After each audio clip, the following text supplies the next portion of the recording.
Thank you.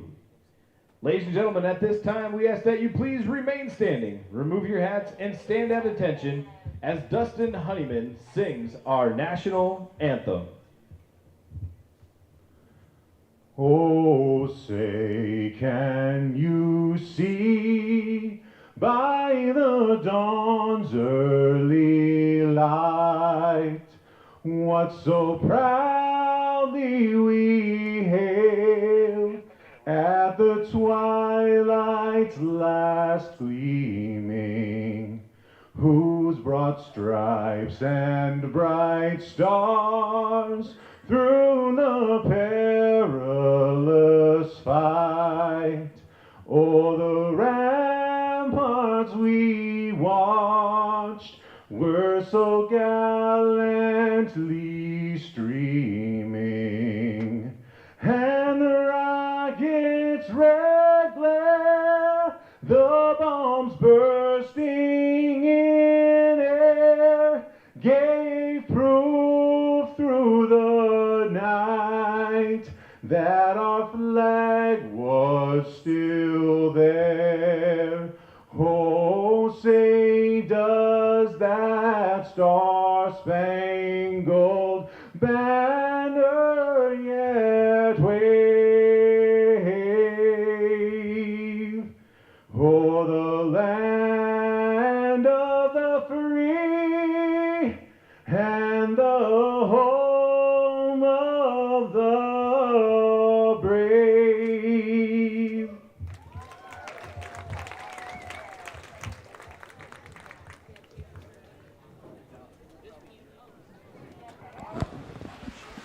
Well, here at Dakota Community Bank and Trust Ballpark, South Dickinson, as we get ready for some baseball on a Sunday, slated for a 4:20 start, will be underway here shortly.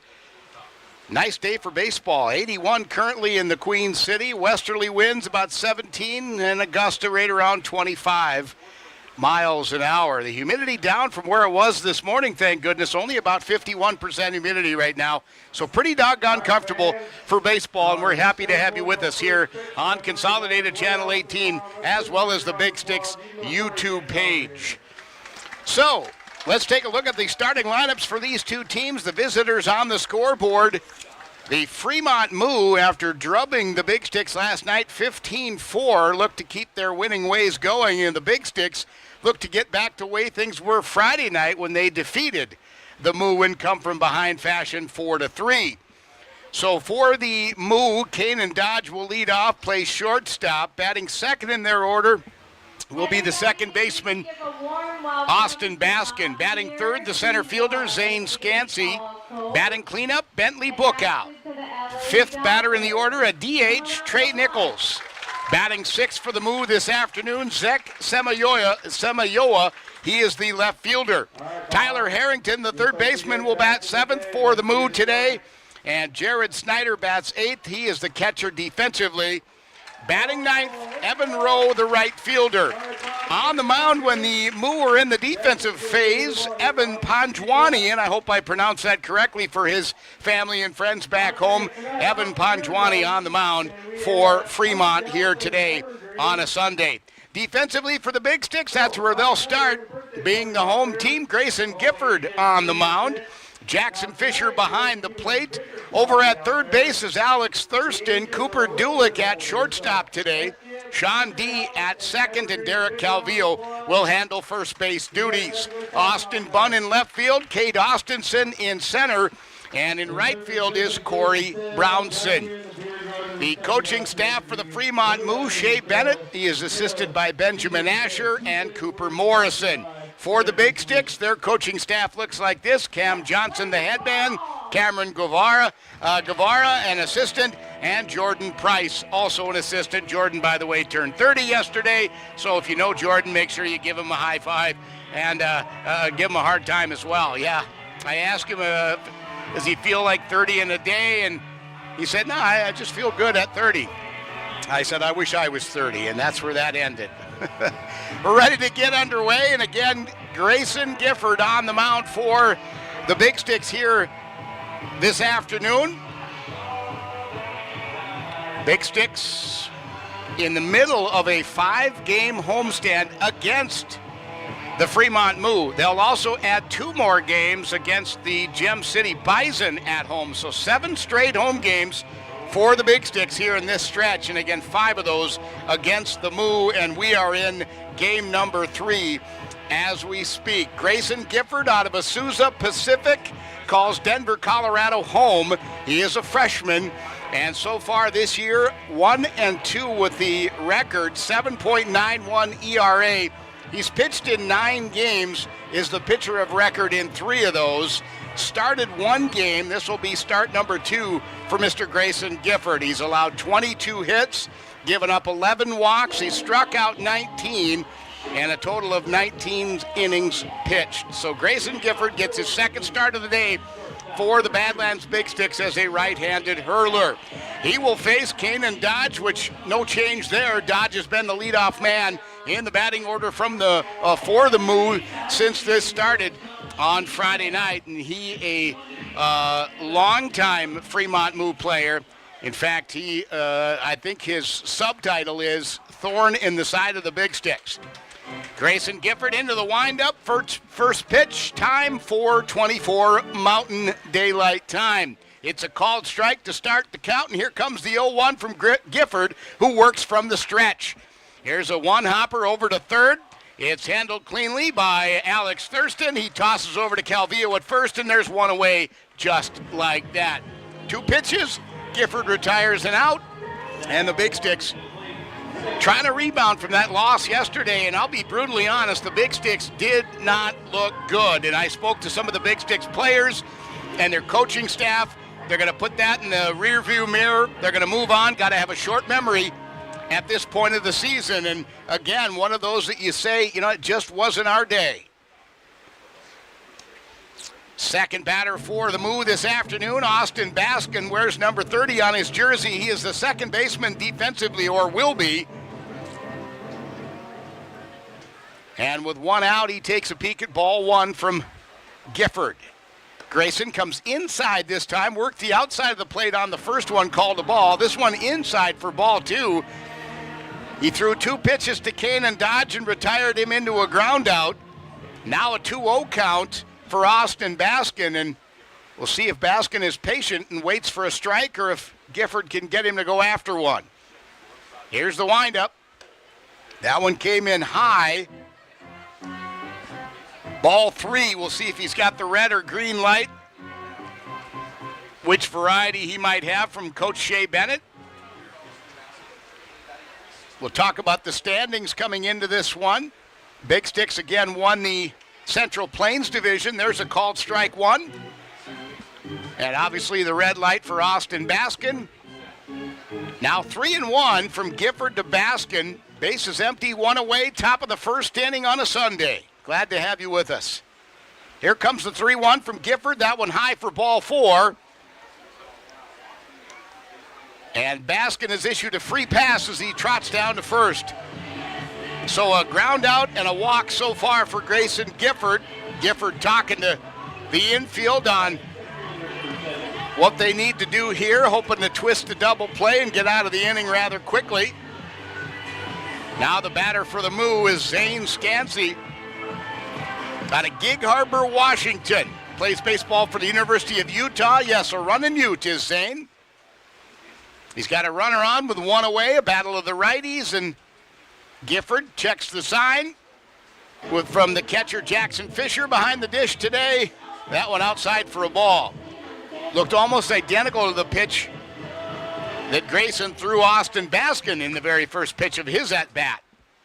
Hopefully that trend changes because that was a walk of Baskin. Here comes the 1-0.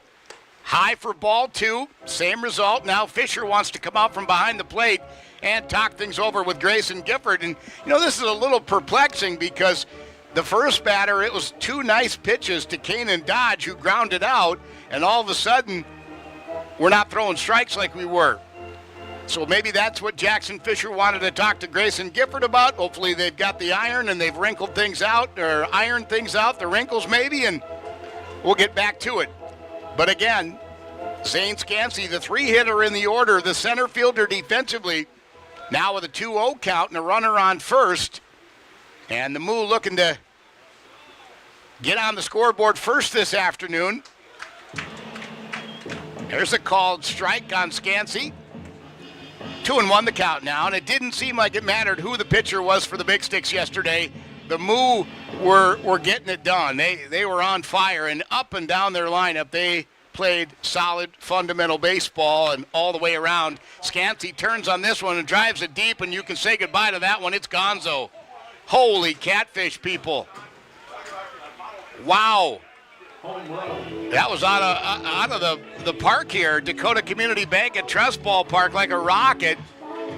And if I'm not mistaken, Scansey hit a long ball on Friday night, and just like that, the Moo were up 2-0. You know the old saying, walks will kill you, and this started with a walk of Austin Baskin.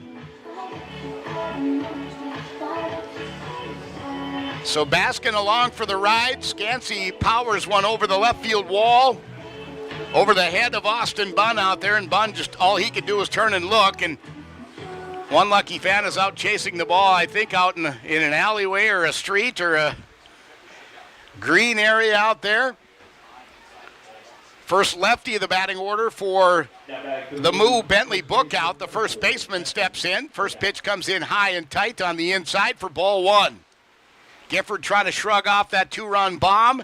Here comes the 1-0. Ground ball back to Gifford, past him, but it's fielded nicely by the shortstop, Cooper Dulick, who was actually on the shift and was overplaying behind second base. And they've been doing that with a lot of left-handed batters, shifting over. Dulick literally behind second base. And the second baseman, Sean D., was midway between first and second. So 2 down. After a pair of groundouts, sandwiched in the middle was a walk and a home run. Trey Nichols, the DH now with 2 down, nobody on. Battle of the righties. Takes a look at a called strike on the outside corner. Nice job by Grayson Gifford. Just kind of painted the outside there. Didn't give Trey much to look at. And for the first of 3 batters, it's been a while since Gifford was ahead in the count, and there he dials up another one. Almost identical pitch. Strike 2, and both called strikes. And for our fans in attendance, by the way, he is the beer batter, which means if he strikes out, the fans get discounted beer. Gifford would like to do that here with an 0-2. Good decision there by Nichols to lay off. And a good spot for Gifford to put it on the outside, away from Nichols' wheelhouse. Zach Samayoa is on deck if given the chance for Fremont. Big Sticks would like to get out of here and get out of here now, down 2-0. That one just misses outside for ball 2. Jefferson Beck, by the way, our plate umpire today. Scott Young out in the field. Young worked behind the dish yesterday on a Sunday in a game that got out of hand for the Big Sticks in a hurry. There's the 2-2, and Nichols stays alive, follows it back to the net. Each time the Big Sticks put some runs on the board yesterday, the Moo answered, and it was just absolutely debilitating for him. It was 9-4 at one point, and then the Moo went to the top of the next inning after the Big Sticks scored 4 to get 5 of their own, and it's like, well, we went backwards on that deal. Nichols turns on this one. It's driven deep, but it's foul. I don't know if it actually got out of the park, but it was darn close, and that's a moot point because it was foul. 2-2 the count now. Deuces across, in fact. 2 balls, 2 strikes, 2 outs, nobody on. Gifford from the stretch gets the sign from Fisher, and here's the pitch. That's into the gap. Diving, no, not going to get there. Austin Bunn tried to dive to get that one, but that's a gapper for Trey Nichols. A stand-up double. And the Moo continue to hit the baseball hard. Kanan Dodge led off the inning and the game with a ground out to third. Then Austin Baskin walked. Zane Scansey homered. Bentley Bookout grounded to short / second base. And then Trey Nichols now has doubled. And that leaves Zek Semayoa at the plate, the left fielder for the orange and purple, with 2 outs. Swing and a miss. Beautiful pitch, Grayson Gifford.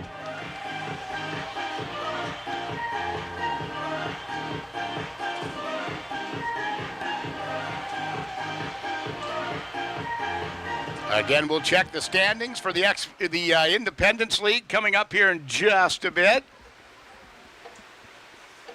Here comes the 0-1 to Samayoa. That one outside for ball 1. Big Sticks overall 17-11. Big Sticks won the first half in the Great Plains, so they automatically get a playoff opportunity. In the first half, Western Nebraska and North Platte tied for the record, but I believe Western Nebraska had the tiebreaker, so Western Nebraska won the first half in the Nebraska Land Division. Here's a swing and a miss now for Semayoa. The count 1-2. Chance for Grayson Gifford to get out of the inning and do it now because his pitches are starting to add up here in the first. Checks the runner. Here's the 1-2. Just off the plate. Oh, no, a called strike 3. So Samayoa becomes the first strikeout victim for Grayson Gifford today, and that'll do it for that top of the first. Fremont Moo get 2 runs off 2 hits, no errors. They do leave one man stranded. We go to the bottom of the first inning for the Big Sticks. Sean D., Austin Bunn, and Derek Calvillo coming to the plate when we come back. Are you ready for summer fun and adventure? Spend an exciting time at Badlands Ministries just south of Medora, where you'll grow in faith and have the time of your life. For over 90 years, Badlands Ministries has provided a safe place for people of all ages and denominations to experience Christ's love. Take a leap of faith and enjoy the many activities from ropes courses, fun Bible studies, crazy games, hiking, swimming, campfires, songs, skits, and more. Call or go to badlandsministries.org. See you at camp. After the game, stop by Blue 42 Grill and Bar and top off the evening with a burger and beer. Blue 42 is a great place to meet your friends after the Big Sticks game. Try one of our 24 rotating beers we have on tap, and while we specialize in handcrafted burgers, our appetizers are out of this world. Log on to blue42grill.com for a complete menu and to see what beers we have on tap. Blue 42 Grill and Bar, located in historic downtown Dickinson. See you after the game. We share the same frustrations, and the same things make us proud.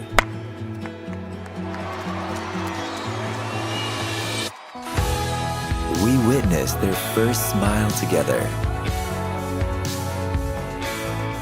We are here for you when you need us most. CHI St. Alexius Health. Imagine better health.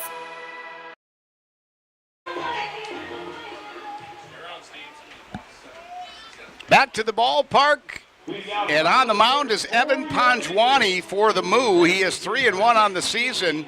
He started 5 games, so he's got decisions in 4 of those. Started 4. He's pitched in 5. His ERA is 3.75.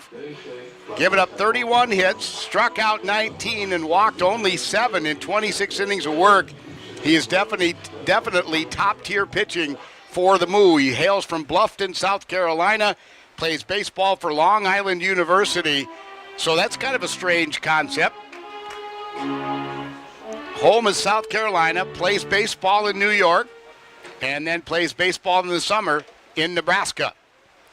He's a lefty, and he faces Sean D. to start. First 2 pitches, one a little high, that one way inside. I think it was a curveball that didn't curve, or it started too far in. And now a fly ball on a 2-0 count to center field, and Scansey handles it easily out there. And there's one down on the FA. So Austin Budd now comes to the plate for the Big Sticks. Austin from Kuna, Idaho, plays baseball at Big Bend Community College. Moo lead 2-0. Big Sticks, one away, nobody on. First pitch. Panjwani all over the strike zone right now. Called strike one on Austin Bunn.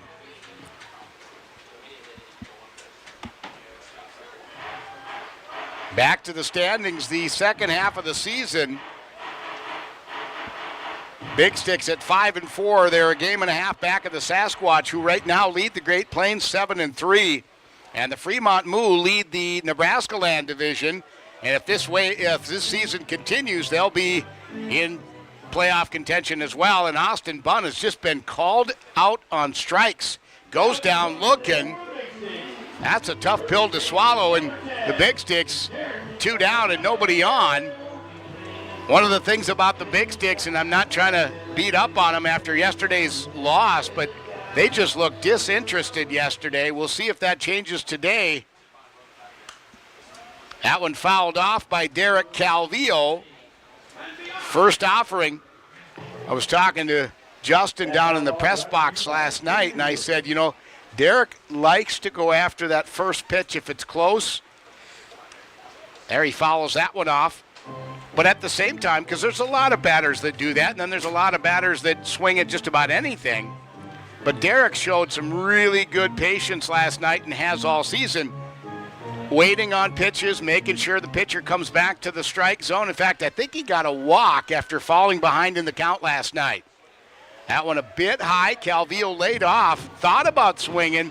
There's that discipline I was talking about. Thank you, Derek. Right on cue. 1-2 the count to Calvillo, the first baseman for the Sticks this afternoon. That one outside for ball 2. Maybe came in a little high as well from the lefty. Evan Panjwani. Fly ball by Sean D. And a strikeout by Austin Bunn. Has the Big Sticks with 2 outs. Calvillo reaches out and stays alive to foul that one off. If I'm not mistaken, there was that bat Derek had last night, whatever you want to call it. I forgot it's Sunday. You know, the days all kind of blend together here in the summer, but I think he had a 10-pitch at bat yesterday. He fouled off like he does here, right on cue again. Another pitch. He might lead the league in foul balls, Derek Calvillo. We'll have to look into that. Trace, can you get your crack team of researchers to look into that? Trace from Consolidated to my left. We've also got Xander up here in the box, and we've got, Gustav is down the line. And then Vladimir's down on the field, is that right? Excellent. Consolidated always doing a stellar job of coverage of the Badlands Big Sticks, and we are live at the ballpark. Derek Calvillo, a towering fly ball, but too much height, and it's caught on the warning track by the left fielder, Zach Samayoa. So the Big Sticks go quietly, but not without a few extra pitches, thanks to Derek Calvillo. But quietly go the Big Sticks. 2 flyouts and a strikeout. No runs, no hits, no errors. Nobody left on. We go to the top of the second, and for the Fremont Moo, they're already swinging their 7, 8, 9 hitters when we come back here on Consolidated Channel 18 and the Big Sticks YouTube page. One of the kids asked, "Why are you helping us?" It just made me realize that this is why I'm doing it. Because of that question right there, we're going to be working with the University of Minnesota Masonic Children's Hospital. We don't just want to be the face of something, we want to get involved and do good things for other people because it makes you feel good. From day one, Choice Bank has been extremely excited to partner with us. When you have partners and people that are that committed to what you're doing, that's when you have success, and that's when you are able to help more people and make a difference.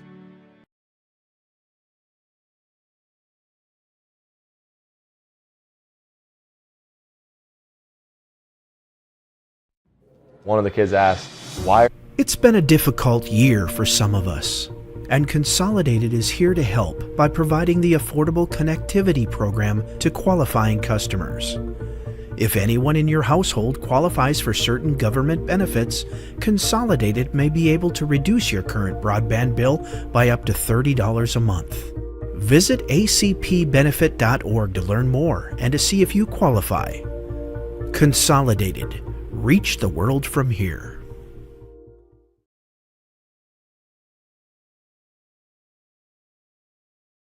At Dakota Community Bank and Trust, we're leaders in the egg industry.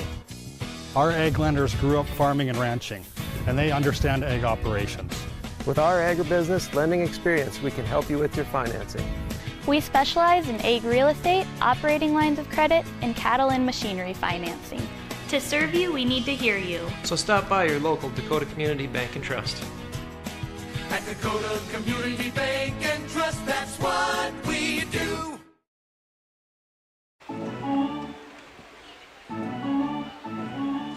Tyler Harrington leads off for the Fremont Moo here in the top of the second inning. Moo lead 2-0 on a 2-run homer in the first inning. Harrington, ball one, and now takes a look at called strike one from Grayson Gifford, the starter for the Sticks today. And the 1-1 now from the righty to the righty, called strike two. Checking scores around the Independence League. Top of the sixth inning already at Black Hills Energy Stadium. The Nebraska Prospects lead the Casper Horseheads 8-0. That one fouled off, not caught by the catcher Fisher, and Jackson's frustrated with himself for not squeezing that one. So not a strikeout. Also underway. In fact, that one's already in the books at Bill Wood Field in North Platte. The Hastings Sodbusters dispatched to the Plainsmen 7-3, and it only took 2 hours and 8 minutes to do it. There's called strike three, and Harrington is sent back to the dugout with a frown. One down here in the second. That's the second strikeout for Grayson Gifford on the bump today for the Sticks. Western Nebraska, Canyon County, they're ready to get it underway, and coming up at 6 o'clock, I think that's Mountain Time, Spearfish is at Gem City.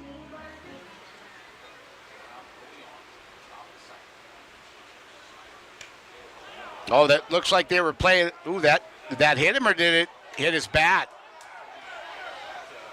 Now the umpires are going to talk. Did he lean into the pitch? There was contact on the elbow.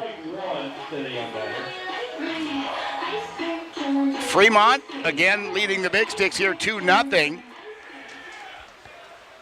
Yeah, so that Hastings North Platte game, that's game, the first game of a doubleheader. Hastings beat North Platte, and they're about ready to get underway with game two. So it was an official hit by pitch, and Jared Snyder, the catcher, is now down to first. Pitch caught him on his elbow pad, but the plate umpire, Jefferson Beck, wanted to make sure that he hadn't leaned or in the swinging motion, and so he checked with field umpire Scott Young, and they determined that it was indeed hit by pitch. So Snyder's at first with one away, and Evan Rowe, the right fielder, is at the plate. The 9-hitter in the order, first pitch to him from Gifford, ball one. Way outside. Gifford kind of slipped off the rubber there a little awkwardly. Count now 2-0, and Grayson has struggled when he fell behind in the count.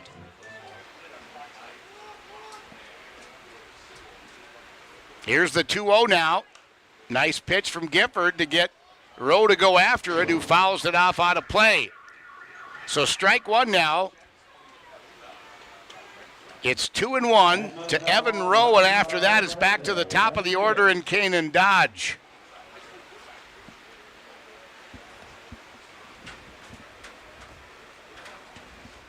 One down, one on.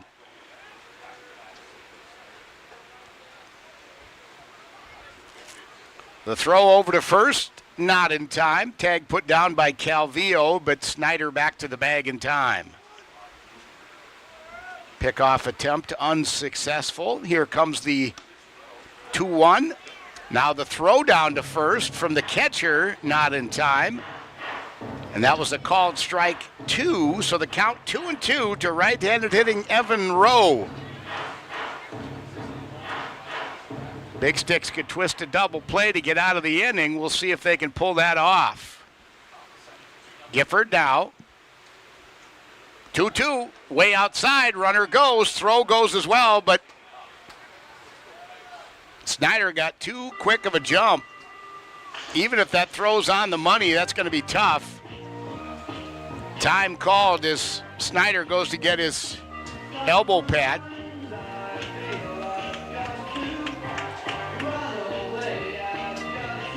So Snyder advances to second in the scoring position with one out.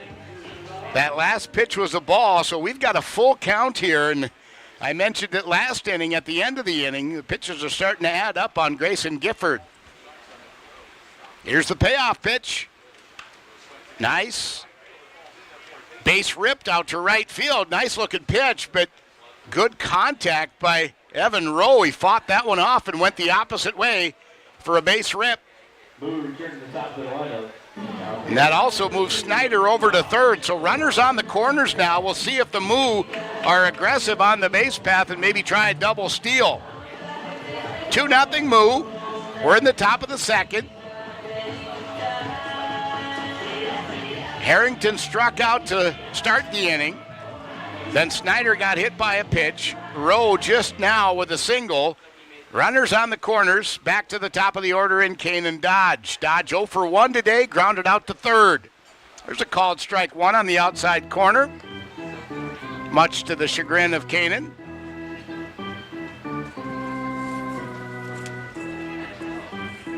Dodge out of Karenko, Louisiana. Stephen F. Austin University, where he plays collegiately.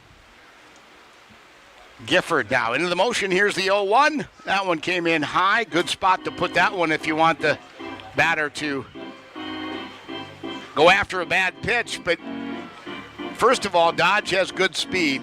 He's also got good discipline, and you want that from your top of the order, your leadoff man. Here's the 1-1. Tries to get the inside corner, does Gifford, and just misses inside. That might even have come in a little low. And Kanan Dodge, your prototypical leadoff man, not a big strike zone. Count now 2-1 to Dodge with runners on the corners and one away. There's a chopper to first. They're going to go home with it. The tag is down. I don't think he tagged the plate, though. I don't think he touched the plate. Boy, I'd like to see a replay of that one. He slid under the tag, but I don't think the base runner on the dive touched the plate. Did he touch it? Well, regardless, he's called safe at home. And so the decision by Calvillo to try to get Snyder is unsuccessful. And it also moves Rowe over to second. Dodge reaches on the fielder's choice. And the batter now, Austin Baskin, who got walked in the first inning and was aboard for the 2-run homer by Zane Scansey. So already a run scored for Austin Baskin, the 2-hitter in the order for Coach Bennett and his troops today. One down, there's the ball 1 to Baskin. Here comes the 1-0. Fly ball, center field, that's going to drop in for a base hit. Kate Austinson out there in center field today. And the throw comes in. It's cut off by Calvillo, and the bases are juiced. I hate to be the bearer of bad tidings for Big Sticks fans, but Zane Scansey, who already has a 2-run homer, has bases loaded here. Here comes head coach Cam Johnson to walk out to the mound to have a conversation with Grayson Gifford. Nobody working in the bullpen for the Big Sticks at this point. And again, we'll continue to check scores around the Independence League. I mentioned it earlier, the Big Sticks won the first half of the season, and does that mean that they can pack it in and relax? No, you don't want to do that in summer collegiate baseball, A, because each individual player is trying to better themselves collegiately. Either A, to move up to the next level, or B, to get some, some positive mojo going into fall ball if they play it. I talked to Coach Cam Johnson before the game and asked him what his schedule was like, and he said, I'm here until we win the championship. So this time it was Jordan Price who made the walk out to the mound to talk to Number 7, Grayson Gifford. But yeah, Cam will be here through the entirety of the season, and then they start kind of a jamboree type schedule for fall ball for Des Moines Area Community College. They don't play a true season. They bounce around and play a bunch of different places.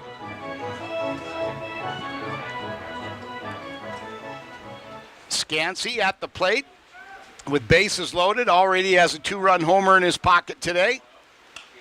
Here's a fly ball, shallow right center, and it's going to drop in for a base hit. And that'll score a run for the Moo. And it is now 4-0 Moo.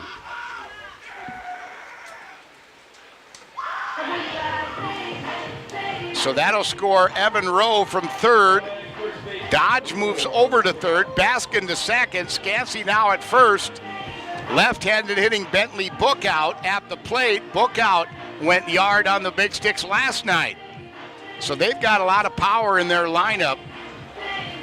Bookout 0 for 1 today, however. He grounded to shortstop, which ultimately was right behind second base when the Big Sticks had the shift on. And now Cooper Dulick is even further over, playing the shortstop position from between second and first. When Bookout grounded out to him last time, he was right behind second base, but he's even further over towards the first base side. As you can see from our great camera angles from Consolidated, when they show you that infield view, the shift is on, and Bookout fouls that one off. So 1-1 the count now to Bentley. Pittsburgh, Kansas is where Bentley calls home. So 1-1 the count. 1 out. Bases still loaded. And the pitch. Ground ball. Big Sticks will try to twist one here. They get the first. Not in time to get the second. And a run does score. So Dodge scores from third. Baskin goes over to third. Scansey is thrown out on the 4-6 for the second out of the inning, and Bookout reaches on the fielder's choice. And there'll be a quiz later. Trey Nichols, the DH now at the plate.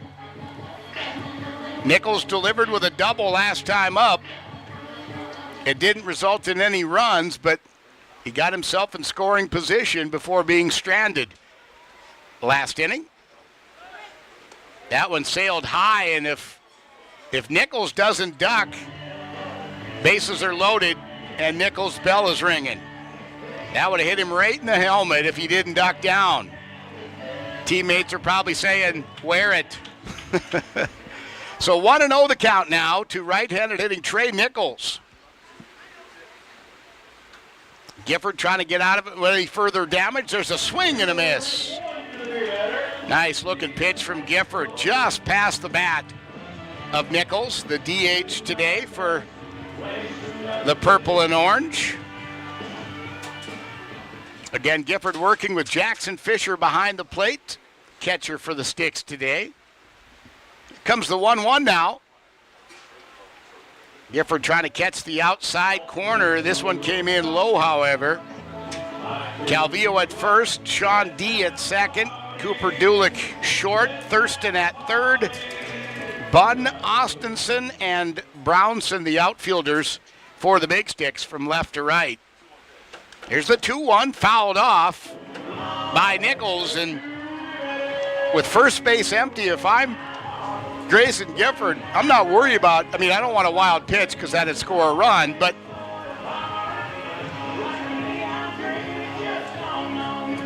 I'm going to try to stay on the outside of the plate, but close enough for Nichols to want to swing, and there it is. A strikeout to end the inning. Third strikeout of the game for Grayson Gifford. So in the top of the second inning, the Fremont Moo get 3 runs off 3 hits, no errors, and they leave 2 stranded. So we move to the bottom of the 2nd inning. Big thanks to the Hub Convenience Store sponsoring the scoreboard, and it's 5-0 Moo. Big Sticks coming to the plate, bottom of the 2nd with Cooper Dulick, Alex Thurston, and Kate Austinson when we come back. I wonder how much my car is worth. I just don't drive it anymore. Dan Porter Motors will buy it. I'm tired of my old car. I just want something different. Dan Porter Motors will buy it. What about boats and campers? Dan Porter Motors will buy it. Now, for a limited time, Dan Porter Motors will give you the most for your car, boat, pickup, camper, motorcycle, jet ski, tractor. You get the picture. Just stop in, give them the keys, and they'll write you a check. It's that simple. See Dan Porter Motors, 58601.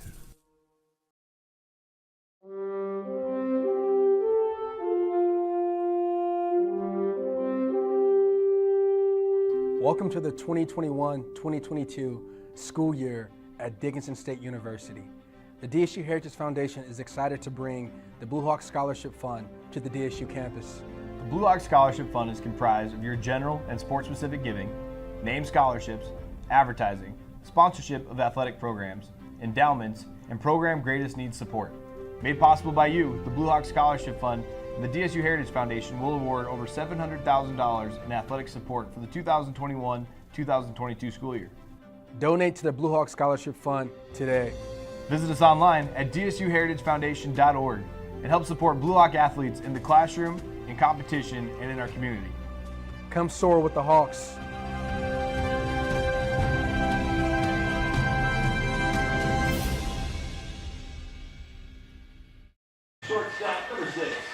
Well, Cooper Dulick will lead off for the Big Sticks in the bottom of the 2nd inning. Big Sticks went quietly 3 up, 3 down in the bottom of the 1st.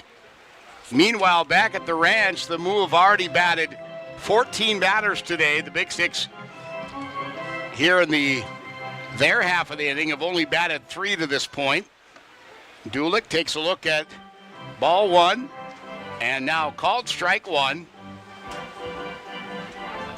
1-1 the count to the shortstop for the Big Sticks, number 6, Cooper Dulick.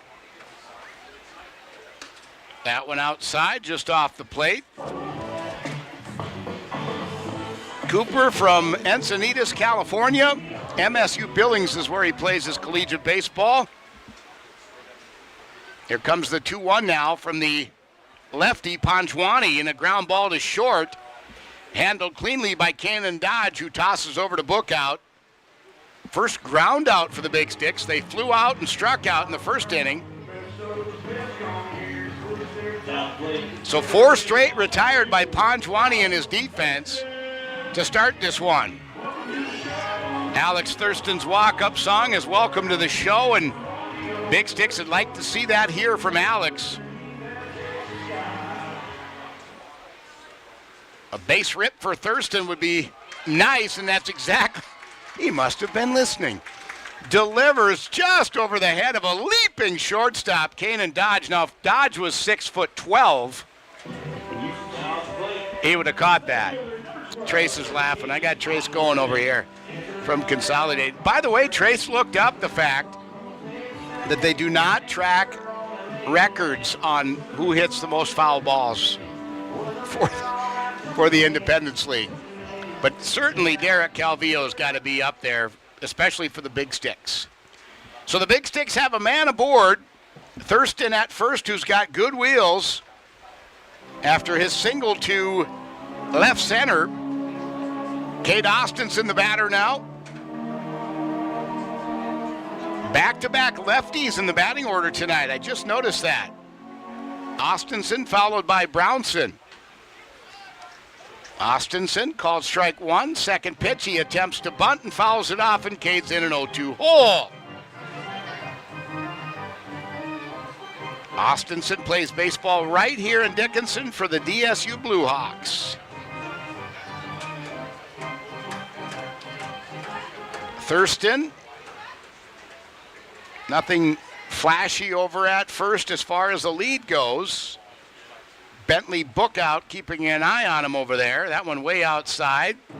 Panjwani open Austinson would reach for that one, and Cade said, no, not today. It's Sunday. 1-2 now. Lefty on lefty battle. Panjwani to Austinson. Cade, the center fielder defensively, as he misses on that one. And Austinson is called out, and because there's a base runner at first, he can't run down to first, otherwise he probably would have made it safely. When things are going wrong and the wheels are falling off, it just doesn't seem to matter. Yeah, now if the Big Sticks had stolen Thurston prior to that, if he had headed down to first with a stolen base, Austinson would now be at first after that pitch got past him, past the catcher on the strikeout. So Corey Brownson steps to the batter's box, try to keep the inning alive and try to get the Big Sticks on the board, and he grounds out with one pitch to the first baseman. Brownson will be retired, 3 unassisted to end the inning after Austinson strikes out. Strikeout number 2 for Panjwani, and just like that, Big Stick's threat is gonzo. Just like that home run for the Moo in the first inning. Bottom of the second, Big Sticks got no runs off 1 hit, no errors. They do leave 1 man stranded. And we move to the top of the third here at Dakota Community Bank and Trust Ballpark. Sunday action of baseball on Consolidated Channel 18, as well as the Big Sticks YouTube page. And for the Moo here in the top of the third, it'll be Zach Semayoa, Tyler Harrington, and Jared Snyder when we come back.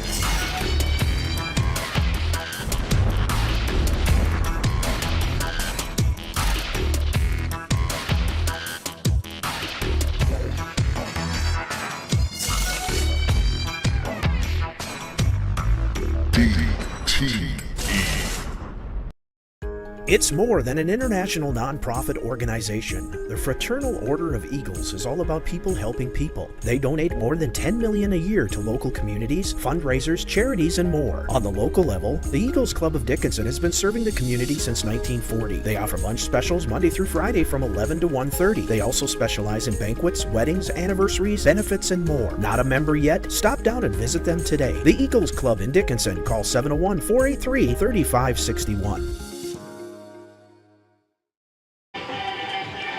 Checking scores around the Independence League. The Nebraska Prospects now lead Casper 9-3 in the bottom of the 6th. Hastings in Game 1 beat North Platte 7-3, and they are just about ready to get underway with Game 2. In fact, they just have now. Top of the first, Hastings and North Platte scoreless down in North Platte. Western Nebraska and Canyon County have now gotten underway out in Idaho. Top of the first inning, the Pioneers and the Spuds. And later on this evening, Spearfish Sasquatch and the Gem City Bison will tangle. It says 6 o'clock start, but we're past 6 o'clock Mountain Time, so that might be 6 o'clock Mountain. So they'll get underway here shortly, and 6 games on the docket, including 1 doubleheader for the Independence League today. The batter, Zach Semayoa, the left fielder for the Moo, steps into the box. First offering from Gifford, called strike 1. Second pitch, nicely done, a swing and a miss. And just like that, Grayson Gifford is ahead of the count 0-2. And Zach struck out last time up. One of 3 strikeouts for Grayson today, and he'd love to have his 4th here and get Semayoa twice. That one just misses inside. I distinctly remember I was down doing the PA yesterday while Luke was up here in the press box, but I distinctly remember Semayoa getting called out on strikes, and he was not happy. He gave the umpire an earful all the way back to the dugout. That one sails high for a ball from Gifford. Not a bad place to put that one when you're ahead of the count. But now Grayson will have to dig in. You don't want to issue any walks. Those have already hurt you today. First one of a walk of Baskin turned into a home run by Scansey, and it was 2-0 with the swing of a bat. There's a swing and a miss, and nicely done, Grayson Gifford. His 4th strikeout of the day, 2nd of Semayoa. I'm going to throw this stat out there for you to chew on a little bit. Grayson Gifford and the defense have retired the leadoff man in all 3 innings. After that, it hasn't been so great. But yeah, all 3 leadoff batters have been retired by the Big Sticks here this afternoon, and yet they trail 5-0 on the Hub scoreboard. Tyler Harrington, the third baseman, the batter, who also struck out in his first plate appearance. First offering, ball 1. Second pitch, a called strike on right-handed hitting Tyler Harrington. Gifford right back to it. This is a ground ball. Charging it is the shortstop, Cooper Dulick. Throw is off the mark, and it goes over to the fence line. Good hustle there by Jackson Fisher to get over, and the runner will hold at first. Not sure how they're scoring that. I believe they're going to score it as an error.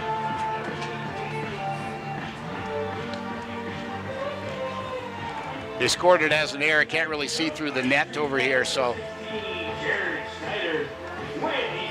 Harrington reaches on the E6.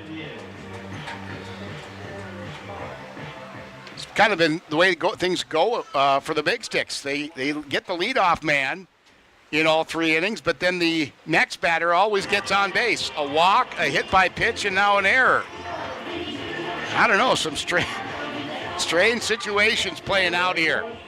Jared Snyder now the batter, and speaking of being hit by a pitch, that's how he reached last time and ultimately scored the third run of the day for the Moo.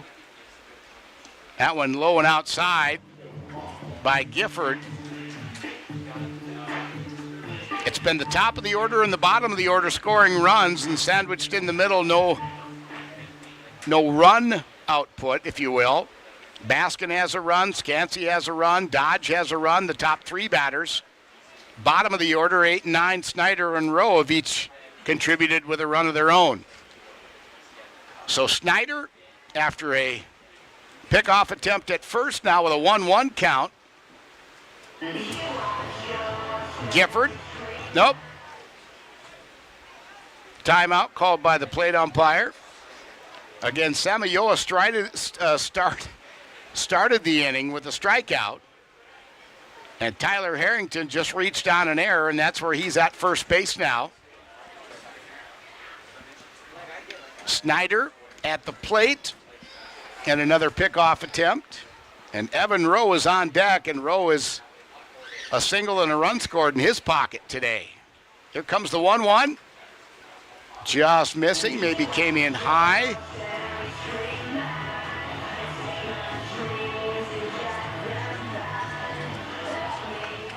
Two and 1 to Jared Snyder.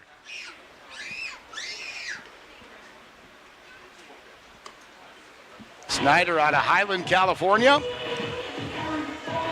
And there's ball 3. I don't have the official pitch count. I'll try to get that, but pitch has got to be adding up here on Grayson Gifford in his third inning of work, and that one high for a ball.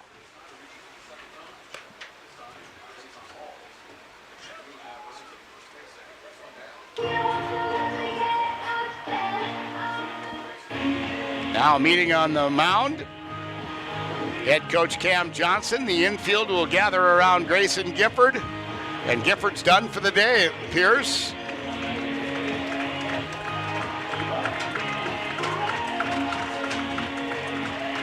Grayson Gifford will come off the field.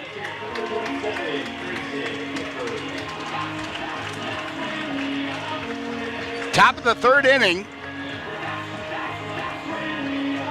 Snyder got the walk, and that precipitated the change in pitchers.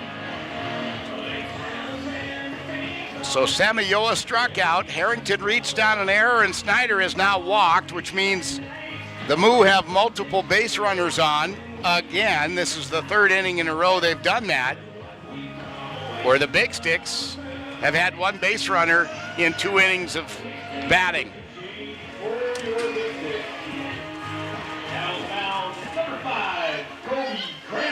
Kobe Krenz in the pitch now, local product here from Dickinson, North Dakota. Kobe Krenz on the mound now for the BBS.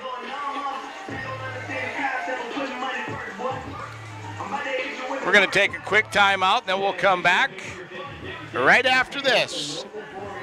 Finding the right mortgage company can be a little puzzling. At ENG Lending, we make it easy by finding the right program that fits perfectly. From VA loans for our veterans to first-time home buyers, refinancing and debt consolidation. Piece by piece, we pay close attention to every detail so that every piece of the puzzle falls right into place. ENG Lending. It all comes together. Call 456-LOAN right now.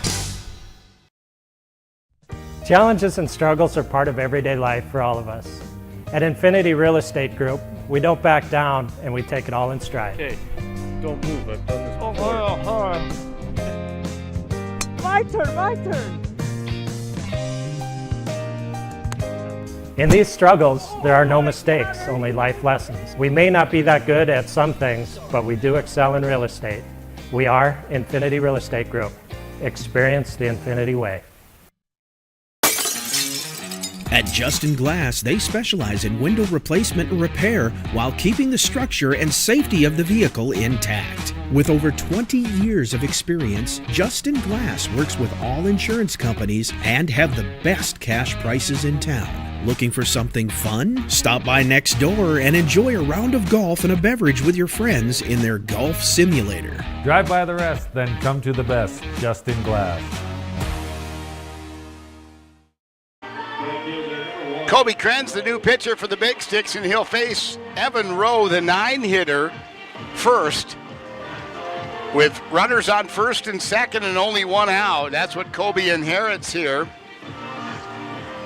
Trying to get an update on pitches that Grayson Gifford threw. We're in the top of the third inning. Krenz, a right-hander. Called strike one, and we were talking last night when Big Sticks were rattling through pitchers. I mentioned the fact that Kobe is a guy who will come out and throw strikes and let the defense take care of business. And what does he do here today? Very first pitch, strike one. There's a high fly ball, center field, running back, and no, he doesn't get to it. I thought Cade Austinson had made the grab, but he comes up short, and that's going to score 2 runs for the Moo. So Evan Rowe, 2 for 2. He's got a double here. And I think he caught the Big Sticks outfield off guard. Because initially it looked like Austinson came in and then had to turn around and go back. Now the batter's box forward. Shortstop number 2, Dodge. So Kane and Dodge will now come to the plate. Grounded to third and reached out a fielder's choice. Those last 2 runs for the Moo make it 7-0, with Harrington and Snyder both crossing the plate. Dodge also has a run to his credit today. There's a curveball that just misses for Kobe Krenz. Rowe back to him. He's at second.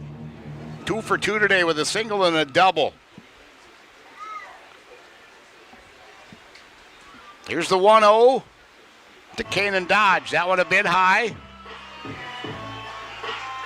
2-0 the count now.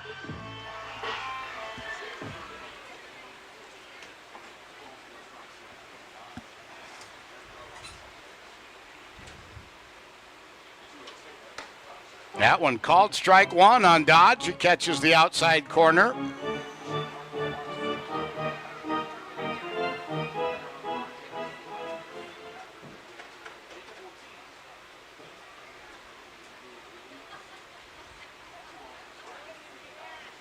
There's the pitch outside for ball 3. 3-1 now to Dodge. We were talking earlier about his discipline at the plate, and you're going to have to get closer to the plate to get him to swing at something there.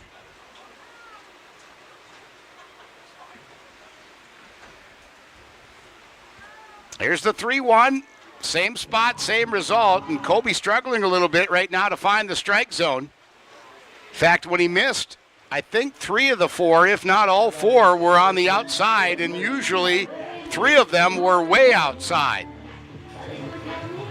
So runners on first and second now, and the walks are adding up against the Big Sticks. Rowe is at second. Dodge at first, 2 guys with really good speed. Austin Baskin is at the plate, and all he's done is reach base today with a walk and a single.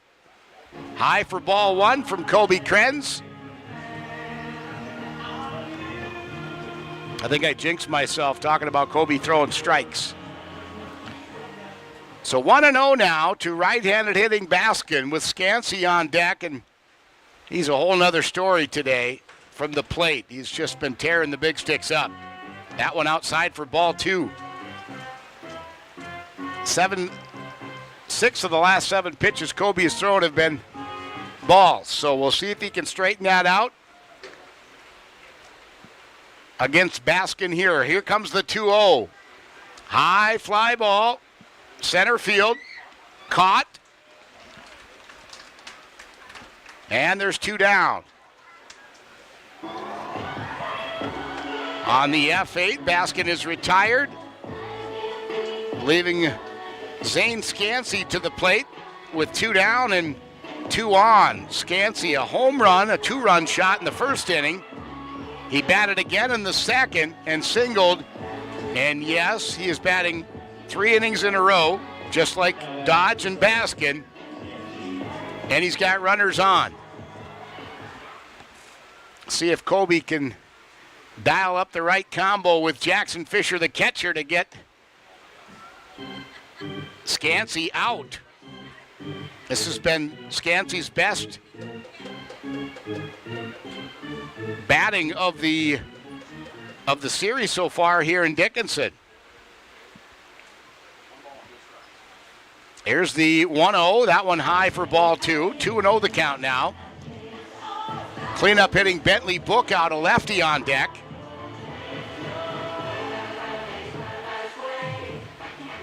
Grayson Gifford, by the way, finished with 66 pitches in 2 1/3 innings of work.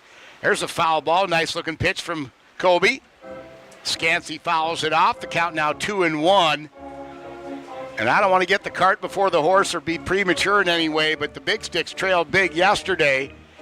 Made a little run in the middle of the game, put 4 runs on the board, then gave up 5 the next inning, and right now they trail 7-0. This is a critical at-bat for Kobe Krenz and the Big Sticks with 2 down and 2 on. And the deadly Scansey at the plate. There's high for ball 3, and just to build the drama, I think it helps with the ratings. Trace, doesn't that help with the ratings?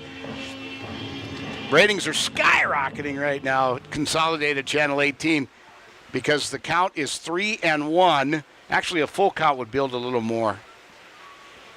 Kobe working from the stretch, checks the runner at second in row, and here's the pitch, and that one's fouled off and just right on cue. Full count, baby! That one fouled off out of play off the bat of Scansey. And I mean, really, you look for points in a game, especially when you're down 7-0. You look for turning points. You look for points where some player, 1 player, 2 players, whatever it is, does something spectacular to get you on the right track, and that could be right here with Kobe Krenz. Here's a fly ball to right field on the run. Making the grab is Corey Brownson. And you can hear the crowd in the background. Way to go, Kobe! And Corey to get the out to end the inning and the threat.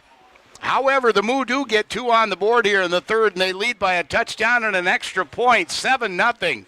The Moo in front of the Big Sticks. Big Sticks still have their opportunity to bat in the bottom of the third. It'll be their 8-9-1 hitters, Jackson Fisher, Steve Marhefke, and Sean D. when we come back on Consolidated Channel 18 and the Big Sticks YouTube channel.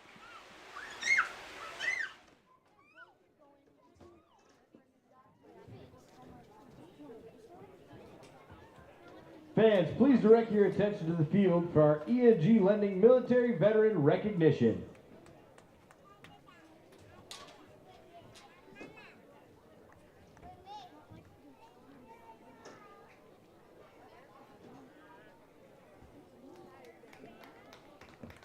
Tonight, we honor veteran Lester Elbaugh. Lester served in the U.S. Army from 1951 and retired after 33 years of service in 1986. Lester served in Korea, Vietnam, France, Germany, and many other locations around the world. Lester was honorably discharged as Sergeant First Class. Lester was awarded numerous medals, awards, and decorations for his service.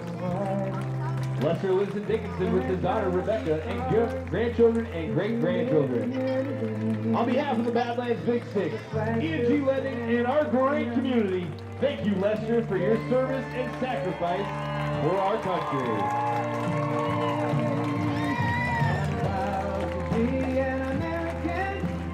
E&G Lending and the Big Sticks would like to present to you a 2022 Big Sticks Team Signed Baseball.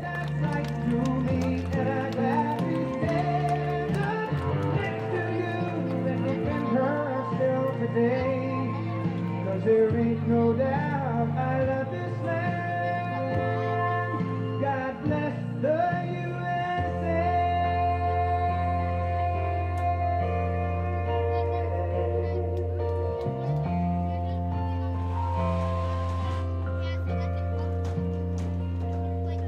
From the lakes of Minnesota. Back here at the ballpark, honoring veterans, E&G Lending and the Big Sticks teaming up with Consolidated, and it's doing great things for great people that have done great things for our nation. If there's an award for the most heartwarming part of a Badlands Big Sticks game, is definitely where they honor the veterans for all they've done for our great country. Big Sticks, half of the third, down 7-0. Got a hole to dig out of, no doubt about it. And Jackson Fisher will have the opportunity to start that. Fisher from Sheridan, Iowa, plays baseball at Des Moines Area Community College, where Cam Johnson coaches, the head coach for the Big Sticks. So a connection, and it looks like based on the roster, there's several DMAC players for the Big Sticks.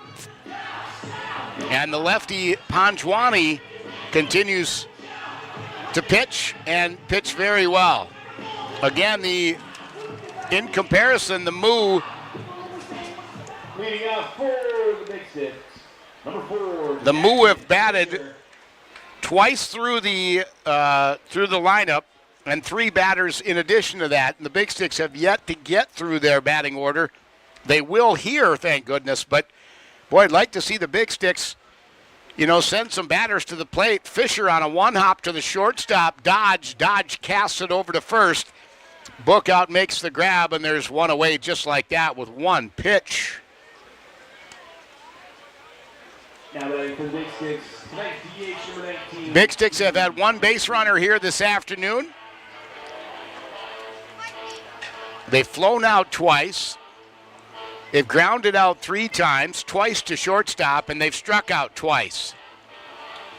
The batter now, Steve Marhefke, the designated hitter this afternoon for the red, white, and blue. Marhefke wears number 19 on his jersey, and he takes a cut at the first offering from Panjwani.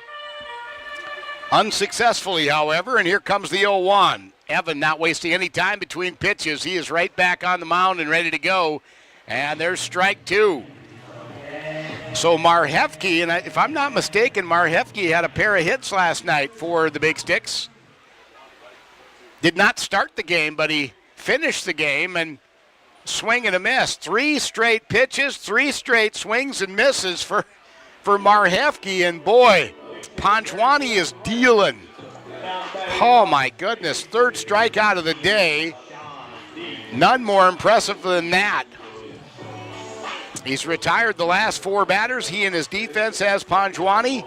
And again, out of 9 batters faced, only 1 base runner for the Sticks. Back to the top of the order we go. Sean D with 2 down, nobody on. D takes a look, outside for ball 1. Guess I got used to saying called strike to start the count, but ball 1 to D. That one sails a bit high for ball 2. Panjwani is for the first time today with a 2-0 count. Again, base is empty. And a towering fly ball. And boy, that's painful when it's a 2-0 count. And you hit a fly ball in the infield, and the Big Sticks have gone quietly 2 out of 3 innings. And I mean quietly, like not even a whisper. That'll go down as an F5.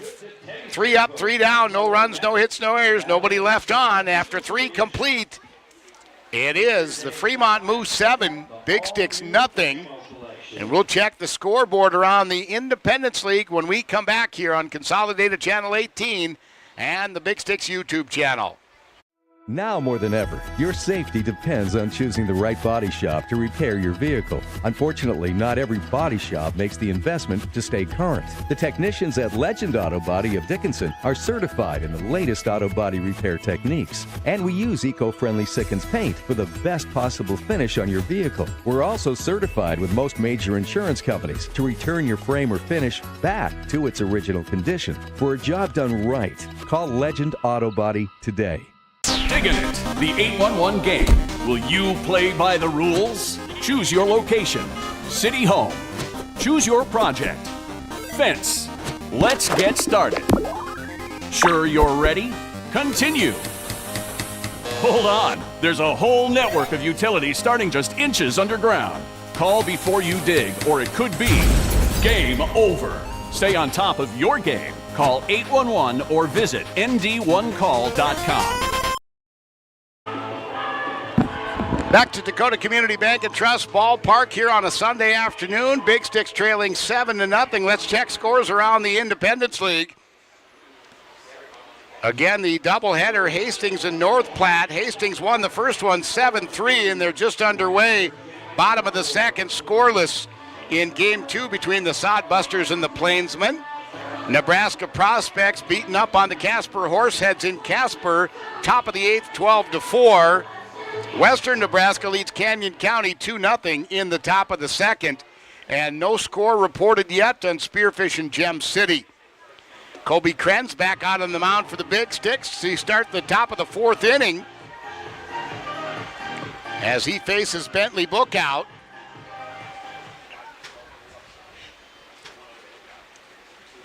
That one a bit wild. First pitch outside.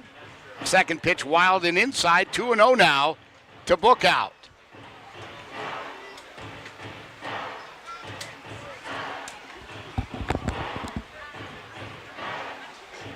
Kobe will have to dial it in here. Again, the Moo have built up this lead by scoring in all 3 innings to this point. 2 runs in the first, 3 in the second, 2 in the third.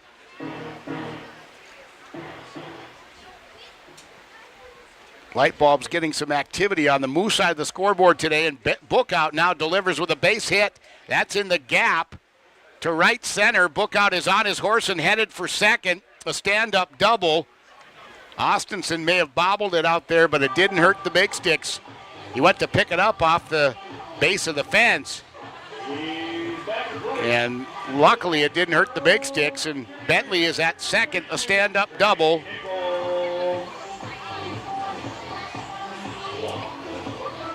And that is the 3rd double of the day for Fremont.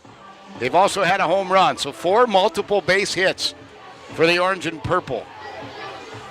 Trey Nichols now the batter. Nichols has one of those doubles to his credit in the first inning, but he also struck out in the second.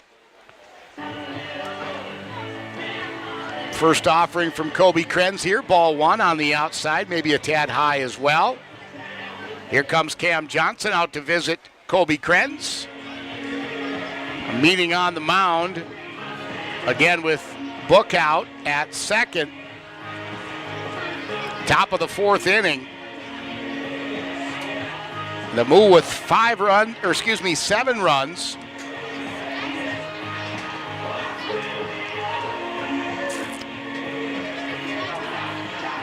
Seven runs off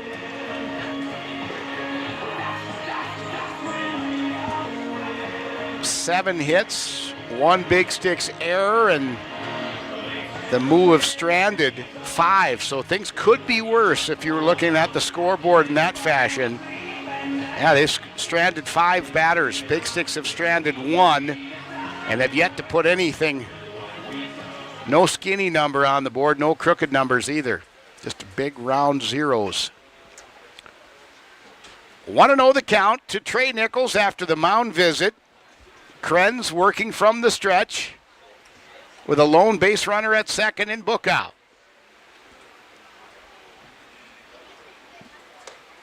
That one just misses. Very close to called strike. Zach Samayoa on deck. He's one of the few moo that the Big Sticks have been able to get out today. That one outside corner, called a strike. 2-1 now to Trey Nichols. Trey is the DH for the Moo. Bowling Green, Missouri. Plays baseball for Midland University, which is located right there in Fremont. In fact, that's where the Moo play their games. Same stadium as Midland. Ground ball to short. Cooper Dulick on the move. One hops it over. Nice scoop by Calvillo to get the out. One of those, I don't know if unappreciated is the word, but certainly underappreciated skills for a first baseman is to make that scoop. It saves a lot of plays, and otherwise Nichols is safe. So Nichols retired 6-3. And there's one down with Bookout holding at second. Zach Samayoa, who struck out twice today. And I believe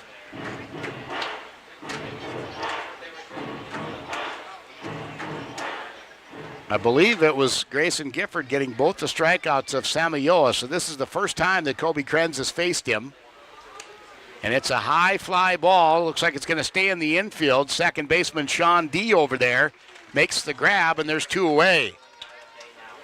Big Sticks on the verge of getting out of the inning with no damage, something they haven't done today.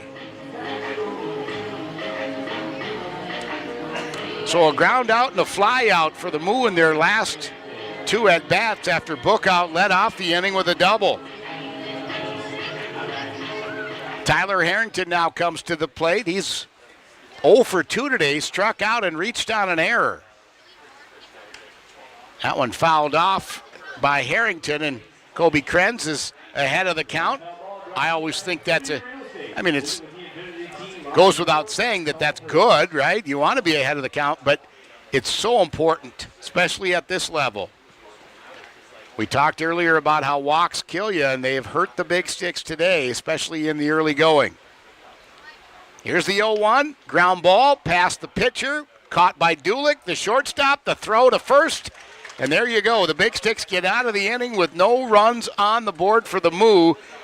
You know, one step at a time, right? So Harrington goes down 6-3. And the Moo, no runs off 1 hit, no errors, and 1 left on in the top of the 4th inning. Big Sticks trail 7-0 on our hub scoreboard, and it'll be up to the 2, 3, 4 hitters, Austin Bunn, Derek Calvillo, and Cooper Dulick. In the bottom of the 4th, they are coming up next. Make the most of your summer with a quick stop at Rosie's Food and Gas in South Dickinson. You'll find everything from live bait to lottery tickets. Pick up a hunting or fishing license, or even borrow a life jacket. Cool off with a For Real ice cream shake, or pick up a snack on the way to the Big Sticks game. Rosie's Food and Gas, 1 block west of the Astoria Field in Dickinson.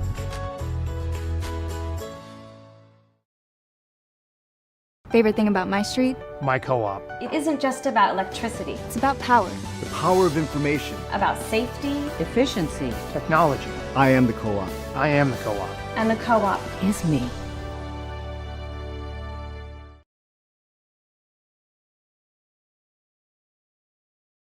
At Sachs Motor Company, we would like to thank our military and first responders for all you do for our communities and our country by offering our military and first responder dealership VIP program. Just present a valid form of ID or proof of employment, and you'll receive the GM supplier discount on new vehicles or $500 off pre-owned vehicles. You'll also receive 15% off on most service and parts. Get additional benefits by joining the GM My Rewards program. See SachsMotor.com for more details. And from our family to yours, Thank you. Chevy, find new roads.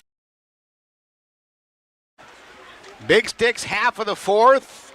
Panjwani back on the mound. I'm going to try to get a pitch count for him, too, because he hasn't thrown a lot of pitches. Panjwani has thrown 29 pitches in 3 innings of work. That trend is going to have to change. That's not even 10 pitches an inning. And we've seen the Big Sticks ground out or fly out with just 1 pitch, and that obviously aids to the cause of Panjwani. So Austin Bunn, who struck out last time up, will lead off. First pitch just misses outside for ball 1. Panjwani, I think, had hoped for a called strike there, and those 29 pitches also include that, I think it was 8 pitches that Derek Calvillo saw, which means that 8 or 9 other batters saw 21 pitches. There's a called strike 1, and so when Evan misses with a ball, he's not too far off, and he comes right back with a strike, and now a swing and a miss. It's 1-2 now to Austin Bunn, the left fielder for the Big Sticks.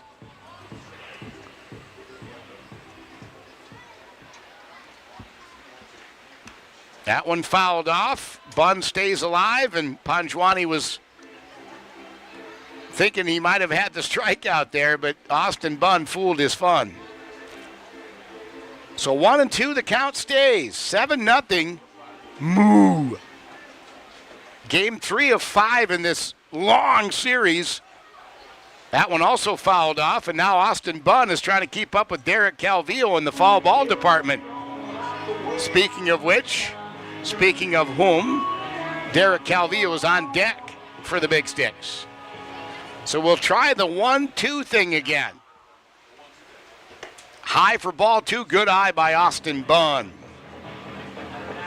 Calvillo out of Tucson, Arizona, plays baseball collegiately right here in Dickinson, like does Kate Austinson for the Dickinson State Blue Hawks. That one outside, and look at this. Austin Bunn has worked himself into a full count against a thrifty Evan Panjwani. What an at-bat for Austin Bunn.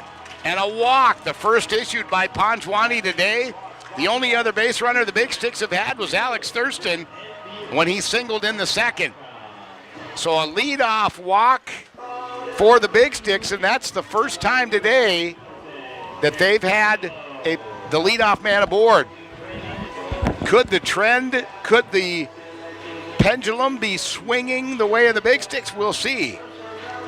Derek Calvillo at the plate, flew out to left field last time up. He's 0 for 1 on the day. Would love to redeem himself here with a man on.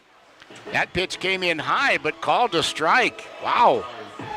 Calvillo, I think, would agree with me.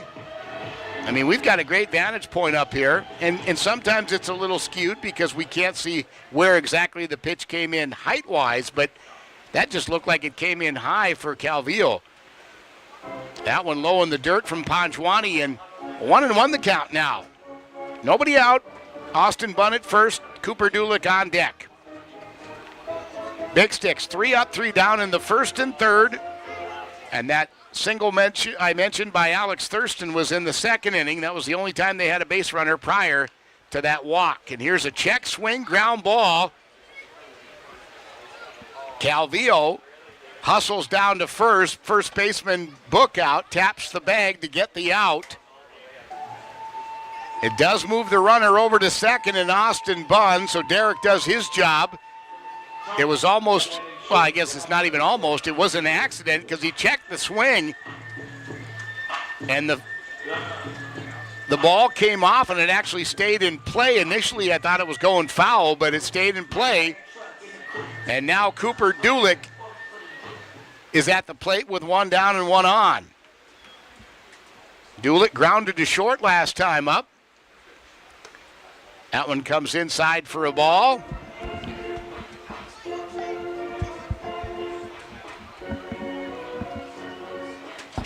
Cooper not afraid to get right up on the plate. Narrowing that strike zone. There's a called strike. Cooper contemplated swinging at that, kind of a check swing. Called strike. So 1-1 now to Coop. One out, one on. Austin Bunn with good wheels at second. Ooh, swing and a miss. What a pitch from Panjwani. I think Cooper thought a different pitch was coming in. Panjwani had him confused, and it resulted in a swing and a miss. So 1-2 now, and boy, could the Big Sticks use Cooper's bat here. Ground ball chopper. Austin Bunn tries to avoid, and that's going to go past the throwing error. It gets past the first baseman, and the Big Sticks are on the scoreboard. Holy catfish. Big Sticks got beat last night 15-4. They trailed 7-0 here today. They are on the board. So things are looking up for the red, white, and blue. Compliments of a throwing error on Kanan Dodge. Both teams have had an error, and they've both been on the shortstop. So Austin Bunn scores from second on the throwing error. Dulick moves over to second. First base empty, and Alex Thurston, who's 1 for 1 with a single, is at the plate now. Dulick goes. The throw goes. Oh, and they got Cooper Dulick, and he can't believe it. Cooper slid to the outside of the bag. Scott Young getting the dispute from Cam Johnson. Cooper Dulick hurt himself sliding in, too. Hopefully Cooper's okay. The trainer from Therapy Solutions will take a peek at him, but when things are going wrong, they're going wrong. Big Stick send Cooper Dulick from second to third, and he gets thrown out. I thought you can't see it from this angle, but I thought he was safe because he had gone to the outside of the tag. But again, we can't see where the tag was put down from this angle. So Dulick tagged out 2-5, and there's 2 away, and the bases are empty. Alex Thurston, meanwhile, back at the ranch. 2 straight balls from Panjwani. Make it 3 now as that one hops to the catcher. So 3-0 now to Alex Thurston, and with nobody on base, you got to believe he's got the red light here to try to get someone on base again. And again, Thurston with good speed. There's a called strike 1, which is what you might, typically see on a 3-0 count. The batter might not be swinging, and the pitcher usually will dial up a strike because they need to.